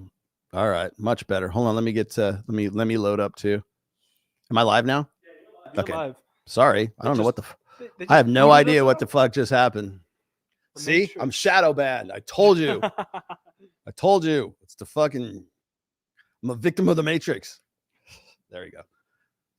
Oh, put me up. Oh wait, Yeah, you got me on. Am I good? Yeah, Okay, you're good. all right, we're good. Sorry, my goodness, I'm getting rated. You know why? Because I'm at almost 4,000 live views. That's why. Yeah. Well, across multiple platforms. Thank you for watching, by the way. Thank you all for watching. All Rollo does is bitch. About what, dude? Tell me what I bitch about, please. Here's your 15 seconds of fame, dude. What do I bitch about? Seriously, tell me. All I know is bitch. What do we got here? Hold on a second. At what age did you become the 4.5 percentile? I'm not sure I actually am in the 4.5 percentile, to be quite honest with you. I think I'm probably at the upper end of the 20th percentile. Here, let me rip through these real quick so I can recover my train of thought after being booted from StreamYard. That was weird. We didn't lose internet. We just lost StreamYard. One came from dark place 0 to out, but beta, your work help a lot. Thanks for what you do. 1/3. Wow, you got the third number in there. Your notch count. Okay. I haven't fully killed the beta. Hope to be half as good as you one day. Well, you'll be better than me one day. You will outshine the master at some point. 2, zeroed me out. I've slept with much hotter chicks, then ghosted by them and not cared much about it. Just one on to the next one. Wanna flex. I'm doing so much better than her. Yada yada. Okay, there you go. Thank you. There's your flex, my friend. Please finish your ESL courses and then come back here. Why did Myron kick out that black girl on Access Vegas? Access to Vegas. It's Access Vegas, fuckwit. Sorry, get the name right at the very least. She was just teasing him and he failed that shit test. Are you sure he follows your stuff? I assume he doesn't practice it. Okay, Carl. You're talking about Toy Hardy. That's what you're talking about. I tried to explain. I think I explained this on the show after I had done that show. That was the very first time Myron and Fresh had come on our show. I had just come back from Babes in Toyland, which was in Los Angeles the week before. I met Toy Hardy at the Babes in Toyland thing, and she didn't know me from fucking Adam. Like, she didn't know who the fuck is this white guy, right? And then suddenly she shows up in my DMs and my Instagram. I'm like, whoa, cool, because I like black chicks. And she's like, she really wanted to be on the show. Now, of course, she wanted to be on the show because she knew Myron and Fresh were going to be on the show. And whenever we get Myron and Fresh, or we have, like, when we got John Zerka, like, chicks wanted, we had a lot of women that want to be on that show. It depends on, like, who the guest is that we have on. Like Adam Sosnick, I don't think enough people knew who he was, but we had people who really wanted to, like, fucking Jen on the block, whatever her name is. She really wanted a piece of Adam. She already knew what she was getting into. And then what was her name? Puerto Rican girl. Laughing with Lana. Lana was on. She wanted a piece of him too, right? And they show up because they just want to start shit, right? Well, okay, fine. That's cool. Well, I didn't know that about Toy Hardy at that time, and I didn't realize this until she actually she flew in from Los Angeles. She wanted to be on the shows with Myron and Fresh so bad, right? Like, why does this bitch want to come on with us? Like I was happy to have her because I thought she was hot. But she gets on there, and as soon as she gets into the studio with Myron and Fresh, she cops this attitude, and I'm like, what the fuck? And then I hear later, like, Fresh was saying, "Oh yeah, that is Mike Rashid's ex-fiance," and I was like, "Oh." And so there was already prior between. I think one of the reasons. I think this is what I think. I'm speculating here. This is what I think happened, and I like Toy Hardy too, but I think one of the reasons why she got all uptight and indignant with Myron is because she was supposed to marry Mike Rashid. Mike Rashid started hanging out with Myron and Fresh, started being more red pill, and decided that he didn't want to be married to fucking Toy Hardy, right? Or there was some sort of prior. I think whether it's true or not is irrelevant, but I think Toy Hardy sort of like blames Myron in particular, but Myron and Fresh for destroying the possible marriage she could have had with Mike Rashid. That's why she copped an attitude when she first went in there, and she knew she was going to get kicked off. And I think she deliberately came on to get kicked off. So don't blame that on Myron. Myron was just doing what Myron does. She copped an attitude from the fucking minute that he was interviewing everybody. So it is what it is. That was a while ago. In your opinion, top 3 books for picking up women in a party. First of all is The Rational Male, the preventive medicine. You can go pick that up from Amazon, available at Amazon today. Which of course, all my books are available on Amazon on the very convenient link. That's the first link in the description right below. So please go there. That's number 1. Number 2, I would say Mystery Method is still valid today, although you could probably have to update it for like the Instagram era. What else? I'm trying to think of another good one for probably something by Troy Francis or Todd Valentine. Those I would say probably like Troy Francis would be my first go-to, just because I like Troy, but also like he knows his shit. He's been around for a while. Todd Valentine's been around for a while too. And then he doesn't have a book, but you might consider joining MOA. So at what age did you become part of the 4.5 percentile? I would not say I'm in the 4.5 percentile. I might have been at one point, maybe in my 20s, maybe my early 20s, I might have been, but it took a lot of learning to sort of understand what worked for me. Like when I was I hesitate to even call it like game, because I wasn't really running quote unquote game. There was no game at that time. But we're talking about like the late 80s and early 90s when I was in the Hollywood metal scene. I understood what demographic of women were into me and that I really liked anyways. And that was really what I did. I figured out how things worked and what I wanted to do. And I figured out how, I was in a band already. That was half the battle was done for me. So, I could tell you, well, you just get in a band and you'll get your dick sucked. Not really. I'll tell you, would you like me to tell you? I will tell you a story, children. Here's when I learned that I was in the 4.5 percentile, at least for a brief moment. I was playing this outdoor gig, I think it was. And it was one I think that I was pretty involved in. I was doing like the promotion for it too. This is like back in the day. This is like maybe in the 90s, maybe the 91, 92. And I was playing there, and I had like I'll tell you what's funny is like there's girls in high school that wouldn't give me the time of fucking day that all wanted to hang out with me suddenly when I was in a band. And I was different, man. I was way different in my, my early 20s than I was in my high school years. And but so like women in your high school, like if suddenly you go from 0 to hero, even in the most marginal sense, it doesn't even have to be all that big of a jump, right? They see that and they go, oh, well, because you have potential, right? They see that, and then suddenly the chick that didn't want to fuck you, she wants to show you how well she sucks dick, right? And I can remember being at this one gig that I was at, and there was this chick. Actually, there's several chicks. I think it was like 2 or 3 girls, and I got pulled. It was like I was kind of nervous too, because I would almost miss my set.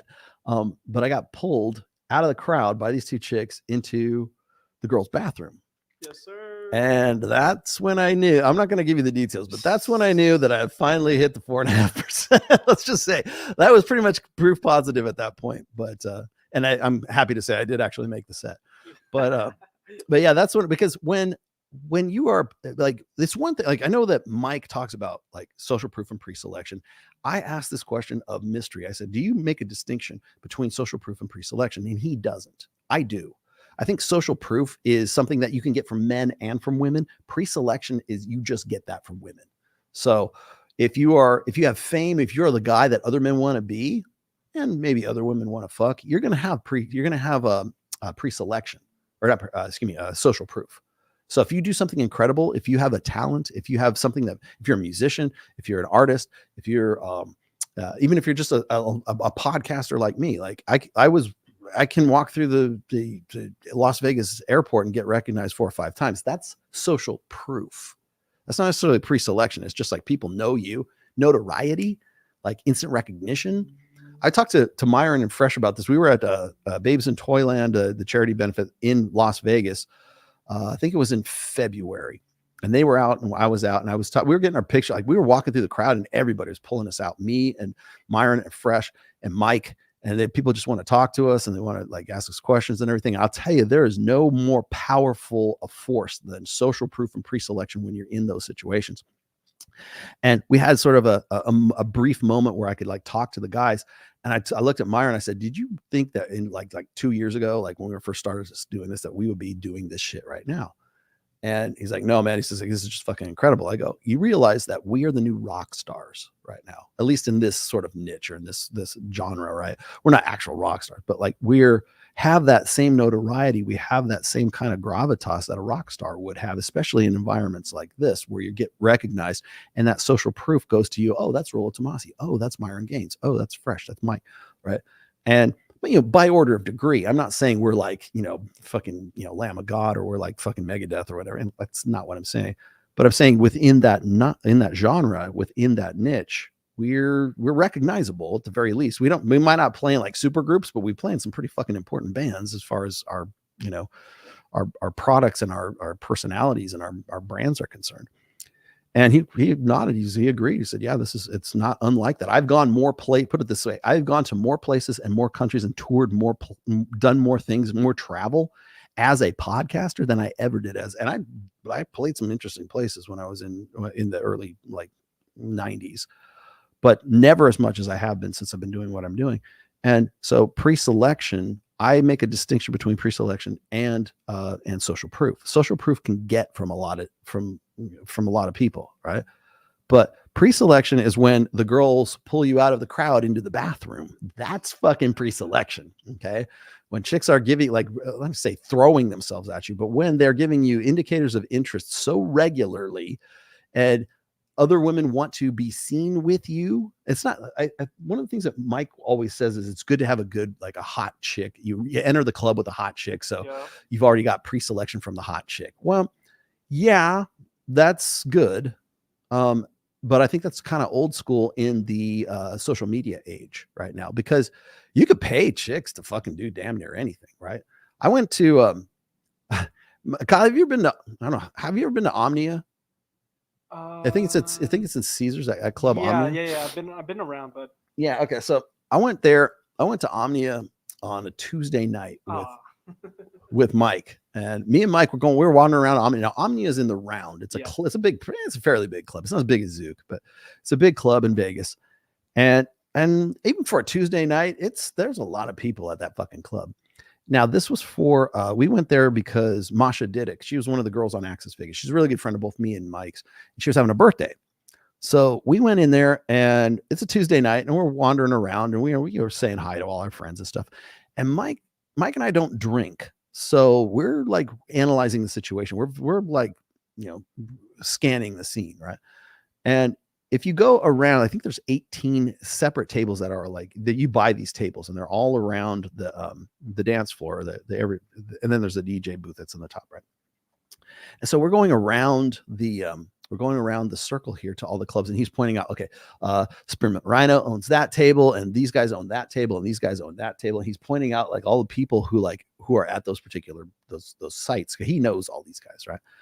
And as we're going around, we're seeing like occasionally you see like a really fucking smoking hot chick, and she's talking to some guy that in no way, in no world is this guy ever going to get a woman that choice, right?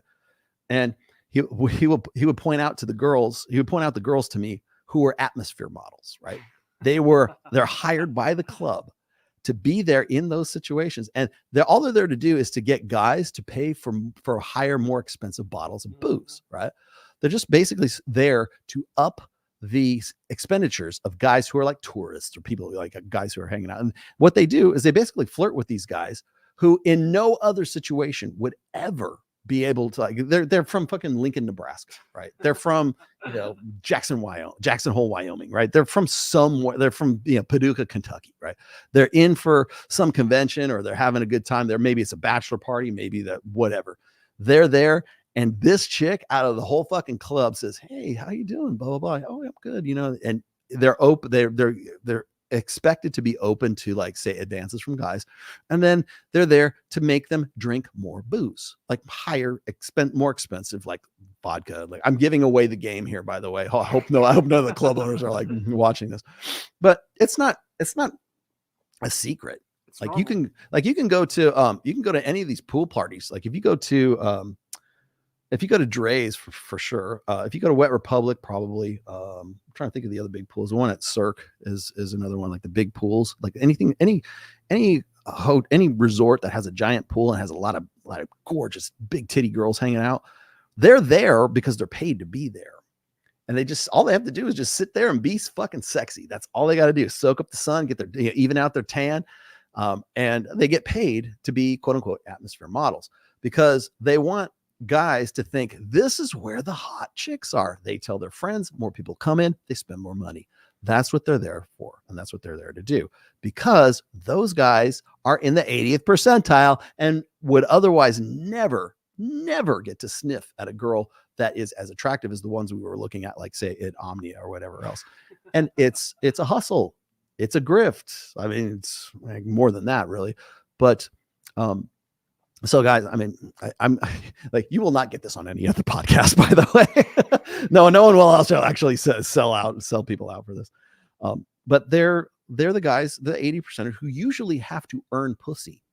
But when pussy is offered to them on a silver platter and it seems easy, they're going to want to come back. They're going to want to bring their friends. They're going to want to say, oh man, I met this gorgeous girl. I followed her on Instagram. She followed me back. Oh, isn't that hot? Yeah. And then immediately like ditched your ass, right? Because that's what her job is. Her job as an atmosphere model is to flirt with you and to give you the impression that you're actually going to get somewhere with this chick, which by the way, I think is more insidious than going to a strip club. Because when you go to a strip club, if you don't know those chicks are there to work your ass, I don't know what to tell you. But if you're in Omnia, the atmosphere is different, or you're in Zook, or you're in Hakkasan, or whatever else, right?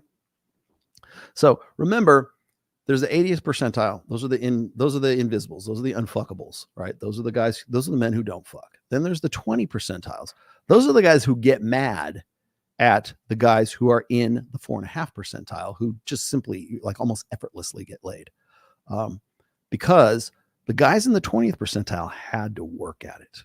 They're the ones who had to build themselves up. They're the ones who had to bootstrap it, right? They're the ones who had to become the leaders of industry, create a business, become partner in the law firm, become a surgeon, whatever it is. They had to fucking earn the pussy. And God damn it, the 4.5% that Justin Wallach of the world should have to earn that pussy too. And if it's easy for them, there must be something degenerate and wrong with those guys. There's not, because that's just simply how evolution works. So the 80-20 rule is not about 80% of guys or 20% of guys fucking 80% of women. This has nothing to do with it. 100% of women are interested in fucking the 4.5 percentile of guys.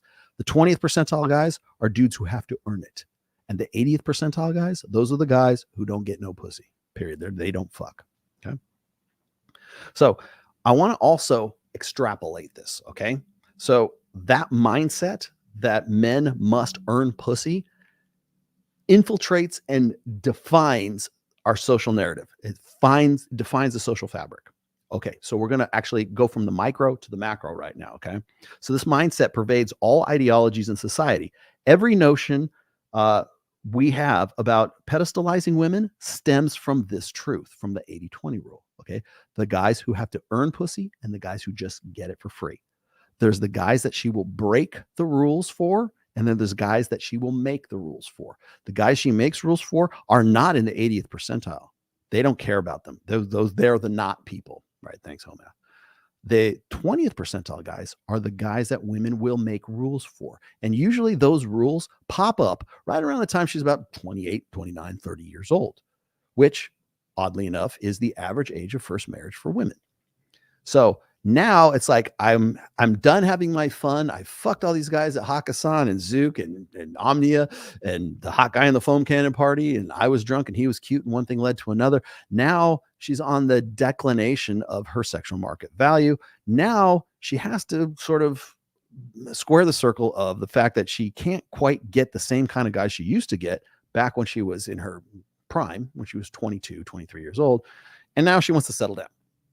Now my biological clock is ticking. The time you'll hear women complain about their biological clock usually around 29, 30 years old, because that's when they want to settle down, because they know that they've got to consolidate. They've got to find a guy. And lo and behold, there's no guys. It must be those red pill guys convincing men not to marry, right? No, it's not.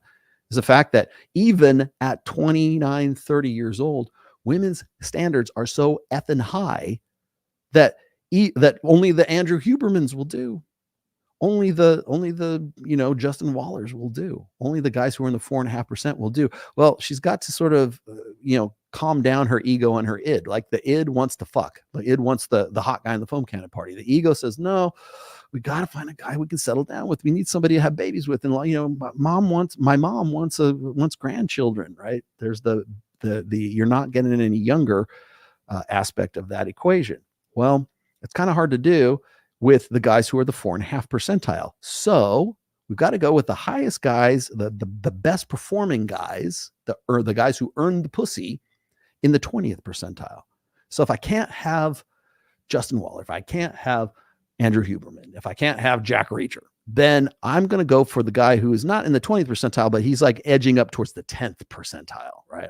Those guys.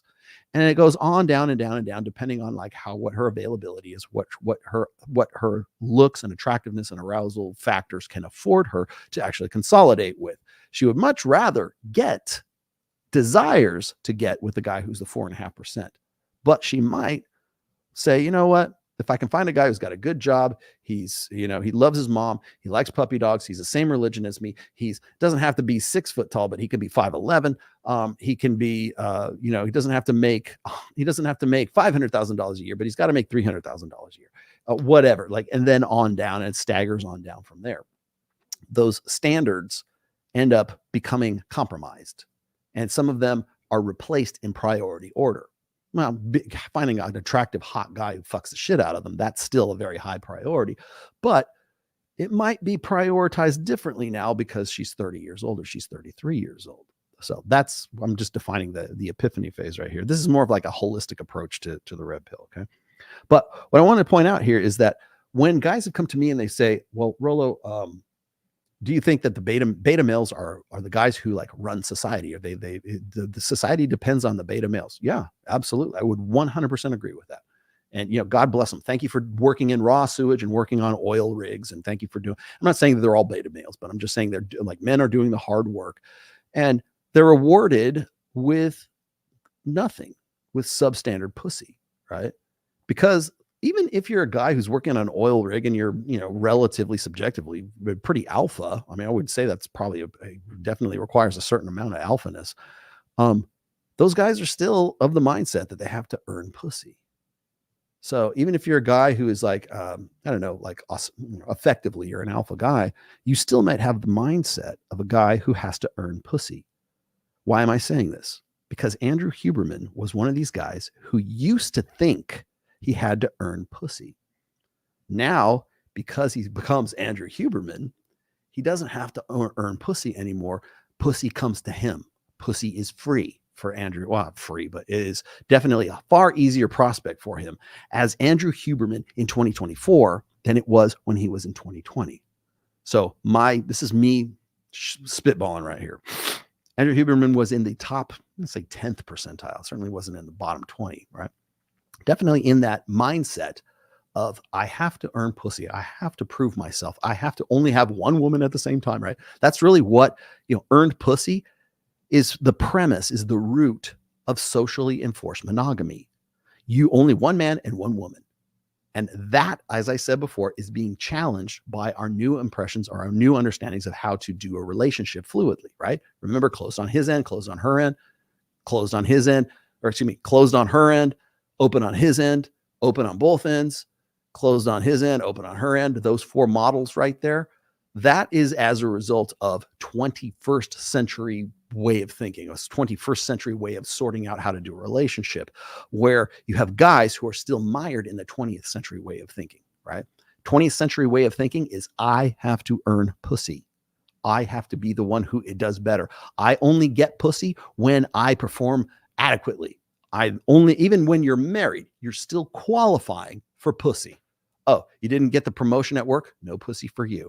Oh, you got a raise? You're now the CEO of the company? Lots of pussy for you from the wife that you've been fucking for 10 years, right? Lots of pussy for you. Okay. Just again, it's contingent on conditions, but it's still earning the pussy. Rock stars used to be rock stars didn't have to earn pussy. They were just thrown at them, right? Groupies. And as I said before, like the guys who are in the 20th percentile, they end up resenting and hating the guys who get pussy for free, or they think it's for free anyways.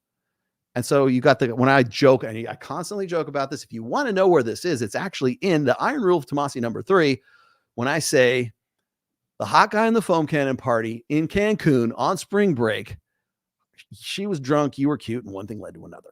Okay. That's in Iron Rule of Tomassi. Okay. Number 3. So we're looking at a guy who could be spinning plates and did spin plates. He just went about it wrong. So you look at Andrew Huberman. Andrew Huberman went from that 20th percentile into the 4.5 percentile because he qualified for it. It's a rare occasion, by the way, when a guy does that.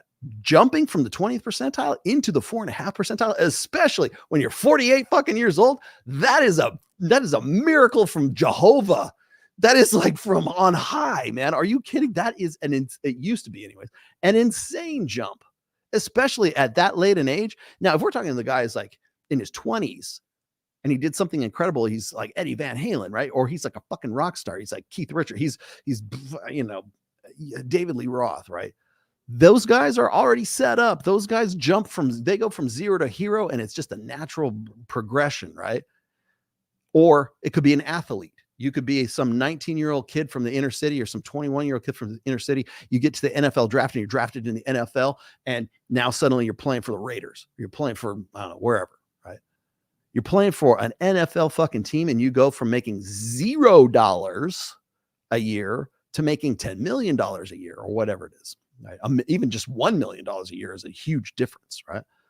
It prompts what I call the too much, too young, too fast dynamic, which is it's too much, too young, too fast, right? And we talk about this in athletes quite a bit, but it basically boils down to you're not ready. You didn't learn the lessons you needed to learn to get to that level of success. So too much, too young, too fast. You got too much. You got too much of a good thing, too much pre-selection, too much fame, too much in notoriety, too much popularity. Women want to fuck you. You suddenly have gone from zero to fucking hero, and whatever you were doing before, now you're recognized on a national, international, worldwide level. Okay. Too much, too young. You don't necessarily have to be 48 years old to be too young, right? You just have to be unaccustomed to it. I use this same terminology or this same dynamic with Dr. Jordan Peterson. Dr. Jordan Peterson in 2016 was no one. Zilch. Nobody knew who the fuck he was. Okay. And in fact, he was just some obscure professor at Ontario or Toronto College, well liked, don't get me wrong. And probably a charismatic individual in that classroom for sure. But until he confronted those children, those students about enforced language and enforced pronouns, until that went viral, no one knew who the fuck he was. And then suddenly he is catapulted out of obscurity in 2017-ish, I think. And now he becomes Dr. Jordan fucking Peterson, right? He's on every show. Everyone wants to interview him. He's controversial. Let's get him in here. We need red meat. We need clicks. We need eyes on the screen. We need to interview this guy. Why is he saying he won't use the pronouns that we want him to use, right?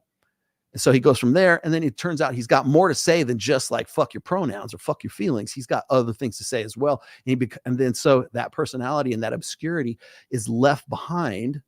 But the mentality that he had back then is still carried over into the fame part. So too much, too young, that's the too young part. And the too fast part is it happens overnight or relatively overnight. So and I'm not saying, obviously Andrew Huberman had been working on he'd been doing what he's doing for a long time. So you can't say he just was an overnight success, but his notoriety only came from 2021 to 2024. And we're not even halfway through 2024 right now. So really in the last 2.25 years, he has enjoyed this sort of worldwide success and this worldwide notoriety. And you could make an argument, well, maybe it was 2020. Maybe people knew him before that. It probably did, but not on the level that he's known now. Not on the level where 6 women would get together and form some support group to fucking like hammer him flat. or like the New York Magazine would not give two fucking shits about him if he were Andrew Huberman of 2019. They care about him when he's Andrew Huberman of 2024 because he has something to gain, or they have something to gain, and he has something to lose. So that's why they go after him. But here's the too young part. The too young part is that he doesn't understand that with that sexual opportunity and with that notoriety and with that social proof comes this responsibility, or I say responsibility, becomes this liability to know how women are going to try to play him, how women are going to see him as a mark, how he's going to be treated if he's fucking 6 chicks and people expect him to be this squeaky clean personality where he's talking to Dr. David Bless. Oh yeah, I would never fuck 6 women at the same time. Who could possibly do that? Right?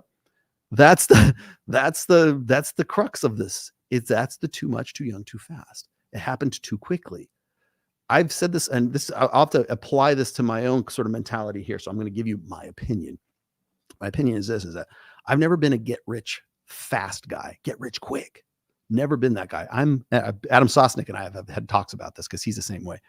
I'm a get rich slow guy because there are lessons that you learn from your failures and from your building process and from being creative and from developing ideas. I have developed products. I have developed ideas. I have developed like marketing. I've developed brand identities for pretty much my entire career. So I understand the process. When I did my first book, I had no fucking idea what I was doing. I had a general idea what I probably could do. I didn't know I needed an Audible. I didn't know I needed a digital book. I didn't know I needed a Kindle. I just made a print book because I thought, hey, I'm a designer. I can do it. And I did.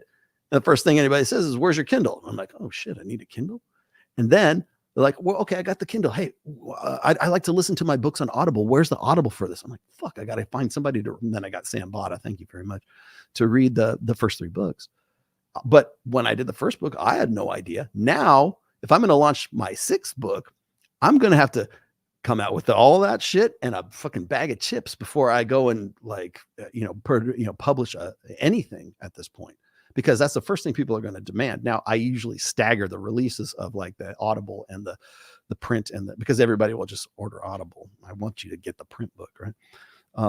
But too much, too young, too fast. I didn't know that. I didn't know it was going to be successful. I didn't know that the Rational Male was going to be the Bible of the red pill. It is now, and now I have a responsibility to that. But I learned my lessons along the way that helped me jump from the next one to the next one to the next one.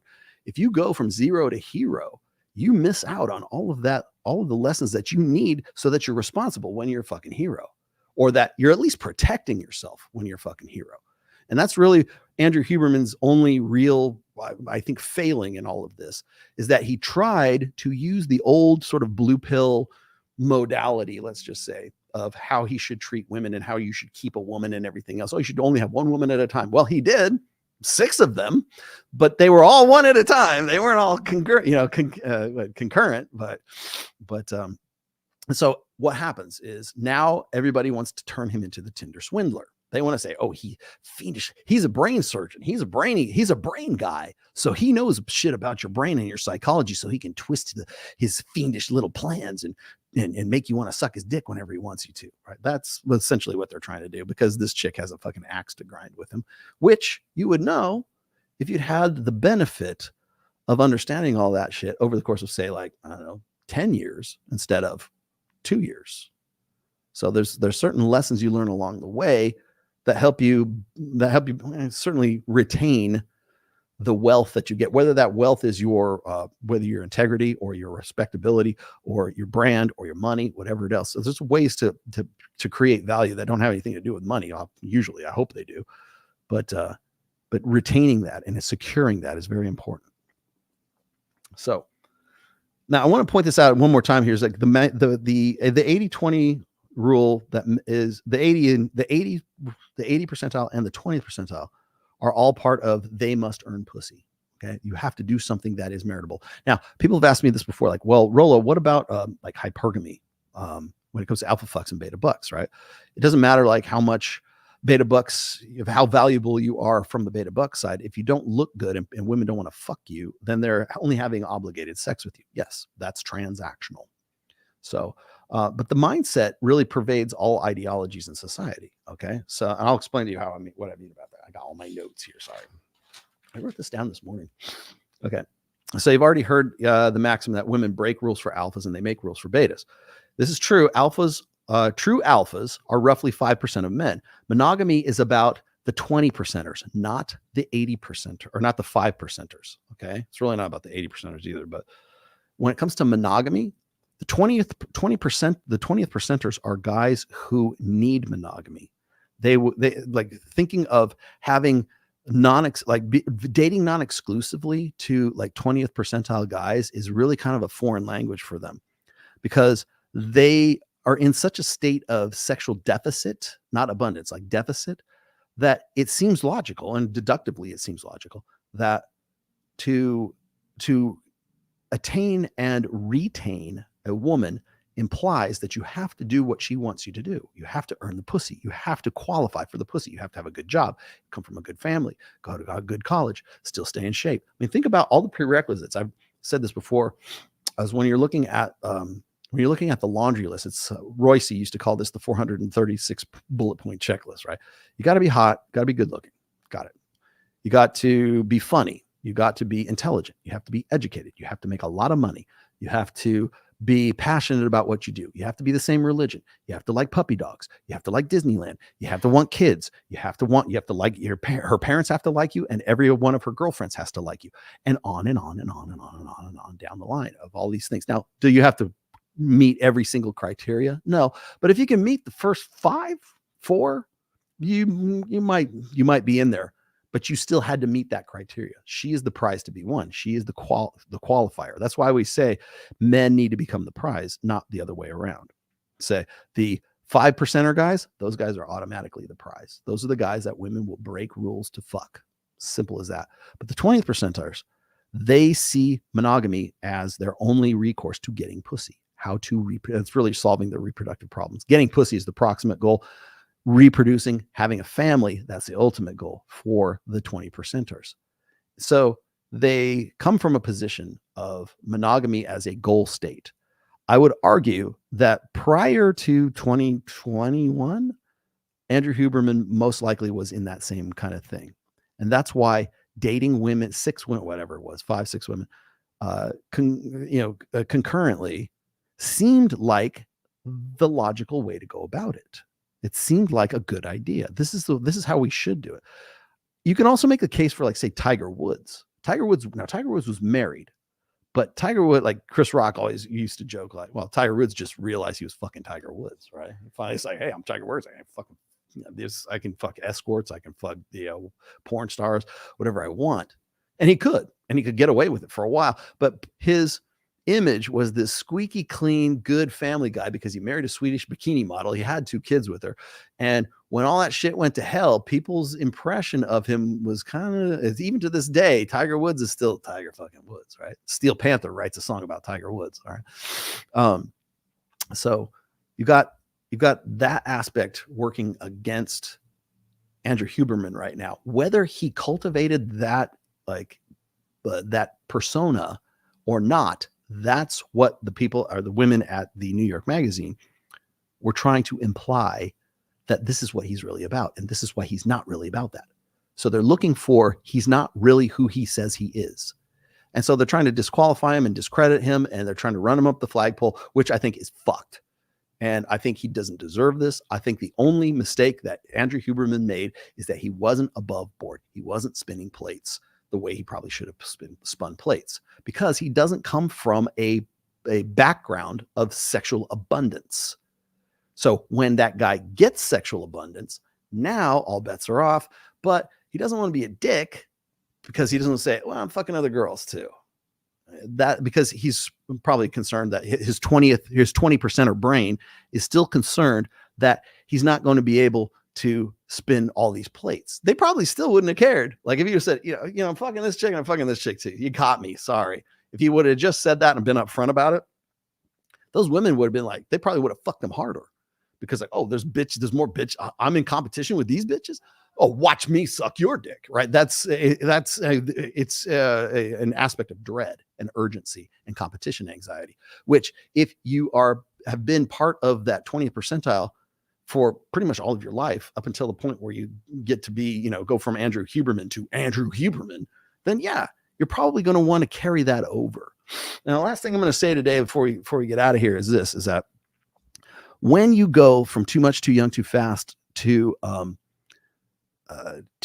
you go from like zero to hero, part of the too fast and part of the too much is that you carry over the things that were your demons from your previous life into your new life.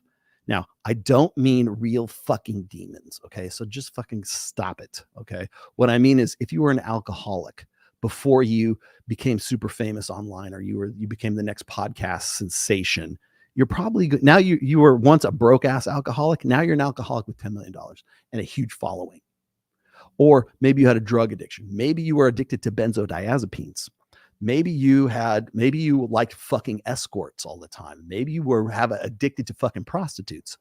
And now you've gone from being a broke ass motherfucker trying to scrape by so you can get a $50 handy. And now you're a dude who's got a shit ton of money. Now you can fuck whores left and right. Now that shit's going to catch up with you. So eventually shit catches up with you. Same thing that's why I brought up Destiny earlier. That's why I brought up a lot of these guys. Sometimes all you got to do is let mediocre minds be mediocre, because their fucking background and their demons will catch up with them. And it will be amplified exponentially because they've gone from zero to hero and they believe they deserve to be where they're at, without the benefit of having learned all of the things, all the lessons along the way that should have gotten them from zero to hero. So all of the things that used to be your vices, all the things that your addictions, all the things that, and that doesn't even have to be those bad things. It could be just your modality of thinking that you carry over into your new way of life, into your into your 5%er life, right? You carry that over into that, and now it becomes a liability. And that liability is something that Huberman is now discovering as courtesy of New York Magazine. Is it salacious? Yes. Is it gossip? Yes. Is it bullshit? Yes. Am I defending Huberman till the tooth and nail? Absolutely. Does not deserve this. He is a much better human being than any of the women involved in any of the people who are writing about him right now and giving him shit. And I'm happy to say that even guys like Rob Henderson and a lot of other people who are like professional, who know him professionally, he doesn't have to do a goddamn thing. And I said this on Access Vegas. I said he took the right tact, or his PR team most definitely took the right tact, because they're not saying anything about it. I've looked at Huberman. I'm looking for a response. There's no response. He's just like, fuck off. I'm going to keep doing what I'm going to do. You know why? Because no one else can do what he does. And that's the tact that I've been trying to take myself recently, is nobody can do what I do. If I'm pissed off at people misrepresenting the red pill, all I can do is be a better representative of it than they can. And that's what I'm planning to do. Instead of bitching about it, instead of like trying to tear people down and everything else, whatever, I think it's pretty self-evident, the people who I'm talking about. And the more they fuck up, the better I look. So I'm going to be the alternative. I'm going to be the fucking sane alternative. And I think Huberman is pretty much doing the same thing too. The only thing I think it's a law of power. It's like, if you give a small problem any kind of like attention, it becomes a bigger problem. You can was it Winston Churchill said, you'll never get to where you're marching to if you stop to throw rocks at every yapping dog along the way. So I'm done fucking throwing rocks at yapping dogs. They know who they are, and you know who they are. And so I'm just going to get back to business and talk about shit like the iron rules of Tomassi, which I'll probably get into on Wednesday. Plate spinning, plate theory. I think I got into a good portion of that today. The main thing about plate theory is you got to be above board. If you're going to date non-exclusively, especially in the 21st century, it has to come with being 100% brutally, full disclosure, honest about it. Like that's why Justin Waller can do what he does. That's why Mike does what he does. That's why Andrew Huberman probably could have been much happier and less worried about shit if he had just adopted the same mentality as, like, say, I don't know, like Justin Waller, like be fucking upfront about it. It's open on my end and closed on your end. And that's just how it's got to be, because I'm fucking Andrew Huberman and I can do that. And if you don't like it, go fuck yourself, you know? And I'll tell you right now, there'll be women who really want to do that. So there you go. All right, guys, that's it for me today. I'm sorry. I don't know why we closed down in the middle of all of this, but anyways, that's it for today. I'll be back on Wednesday here in studio. I'm going to start doing things where I'm going to start doing some interviews, some live interviews of people, and see what I can do in that respect. And then Access Vegas will be on Thursday. That is at 8 p.m. Pacific, 11 p.m. Eastern. Usually it's more like 8:30, but we will have the next installment, which will be coming up on Thursday. And then we'll be on the 11th. The 18th of April, I will be in Los Angeles for Babes in Toyland. And then we will be doing Access Vegas once again on the 25th. I will try not to leave you ever again on a Sunday, empty-handed. But sometimes I do get sick, so I apologize for that. And then my birthday is April 2nd. Sorry, not sorry. And I don't know what everyone has planned for me. Who knows? All right. So anyways, hope you guys like the new situation. I think we need to adjust the lighting in here a little bit differently. But anyways, hope you like this, and hope you got something out of it. If you like the show, please leave a comment. I tried to be as informational as I possibly could today. Not too many videos, so there you go. And then I will be goodbye. And I will be back on Wednesday. All right, guys. See ya. And where did it go? See, I hate having to do this shit all the time. There we go. Much better.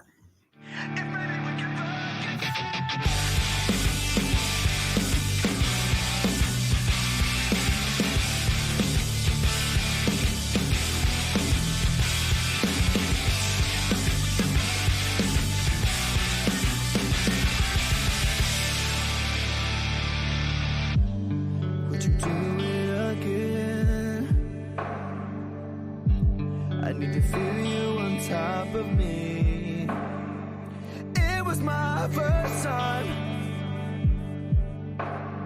but I was just a kid when we met and went to bed. It was my first time. What do you expect from me? I'm breaking up the rules now in the game. I've got some new tools. Let's do the same. Time came by when open like a matchbox stereo. Time to keep my thoughts now. Keep me up all night. But maybe we can fuck again, and maybe things are different. Goddamn, baby, one more again. Won't you put it on me one more again? I need to know if maybe we can fuck again, then maybe things are different. Goddamn, baby, one more again.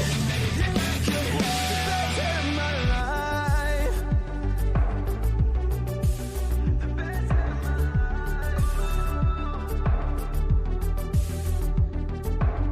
Now we're fucking in the bathroom, tearing up every wall while I got your hair. Why you screaming my name? She was swinging in the bedroom, whole time stopping and stubbing with her hair. Like she's calling you Kelly. So baby, come ride me up and down like a pony. Turning up my song, getting nasty. Working up and down on your body. Ride me up and down like a pony. Turning up my song on your body. Baby, we'll get down to it all night. But maybe we can fuck again, and maybe things are different. Goddamn, baby, one more again. Won't you put it on me one more again? I need to know if maybe we can fuck again, then maybe things are different. Goddamn, baby, one more again.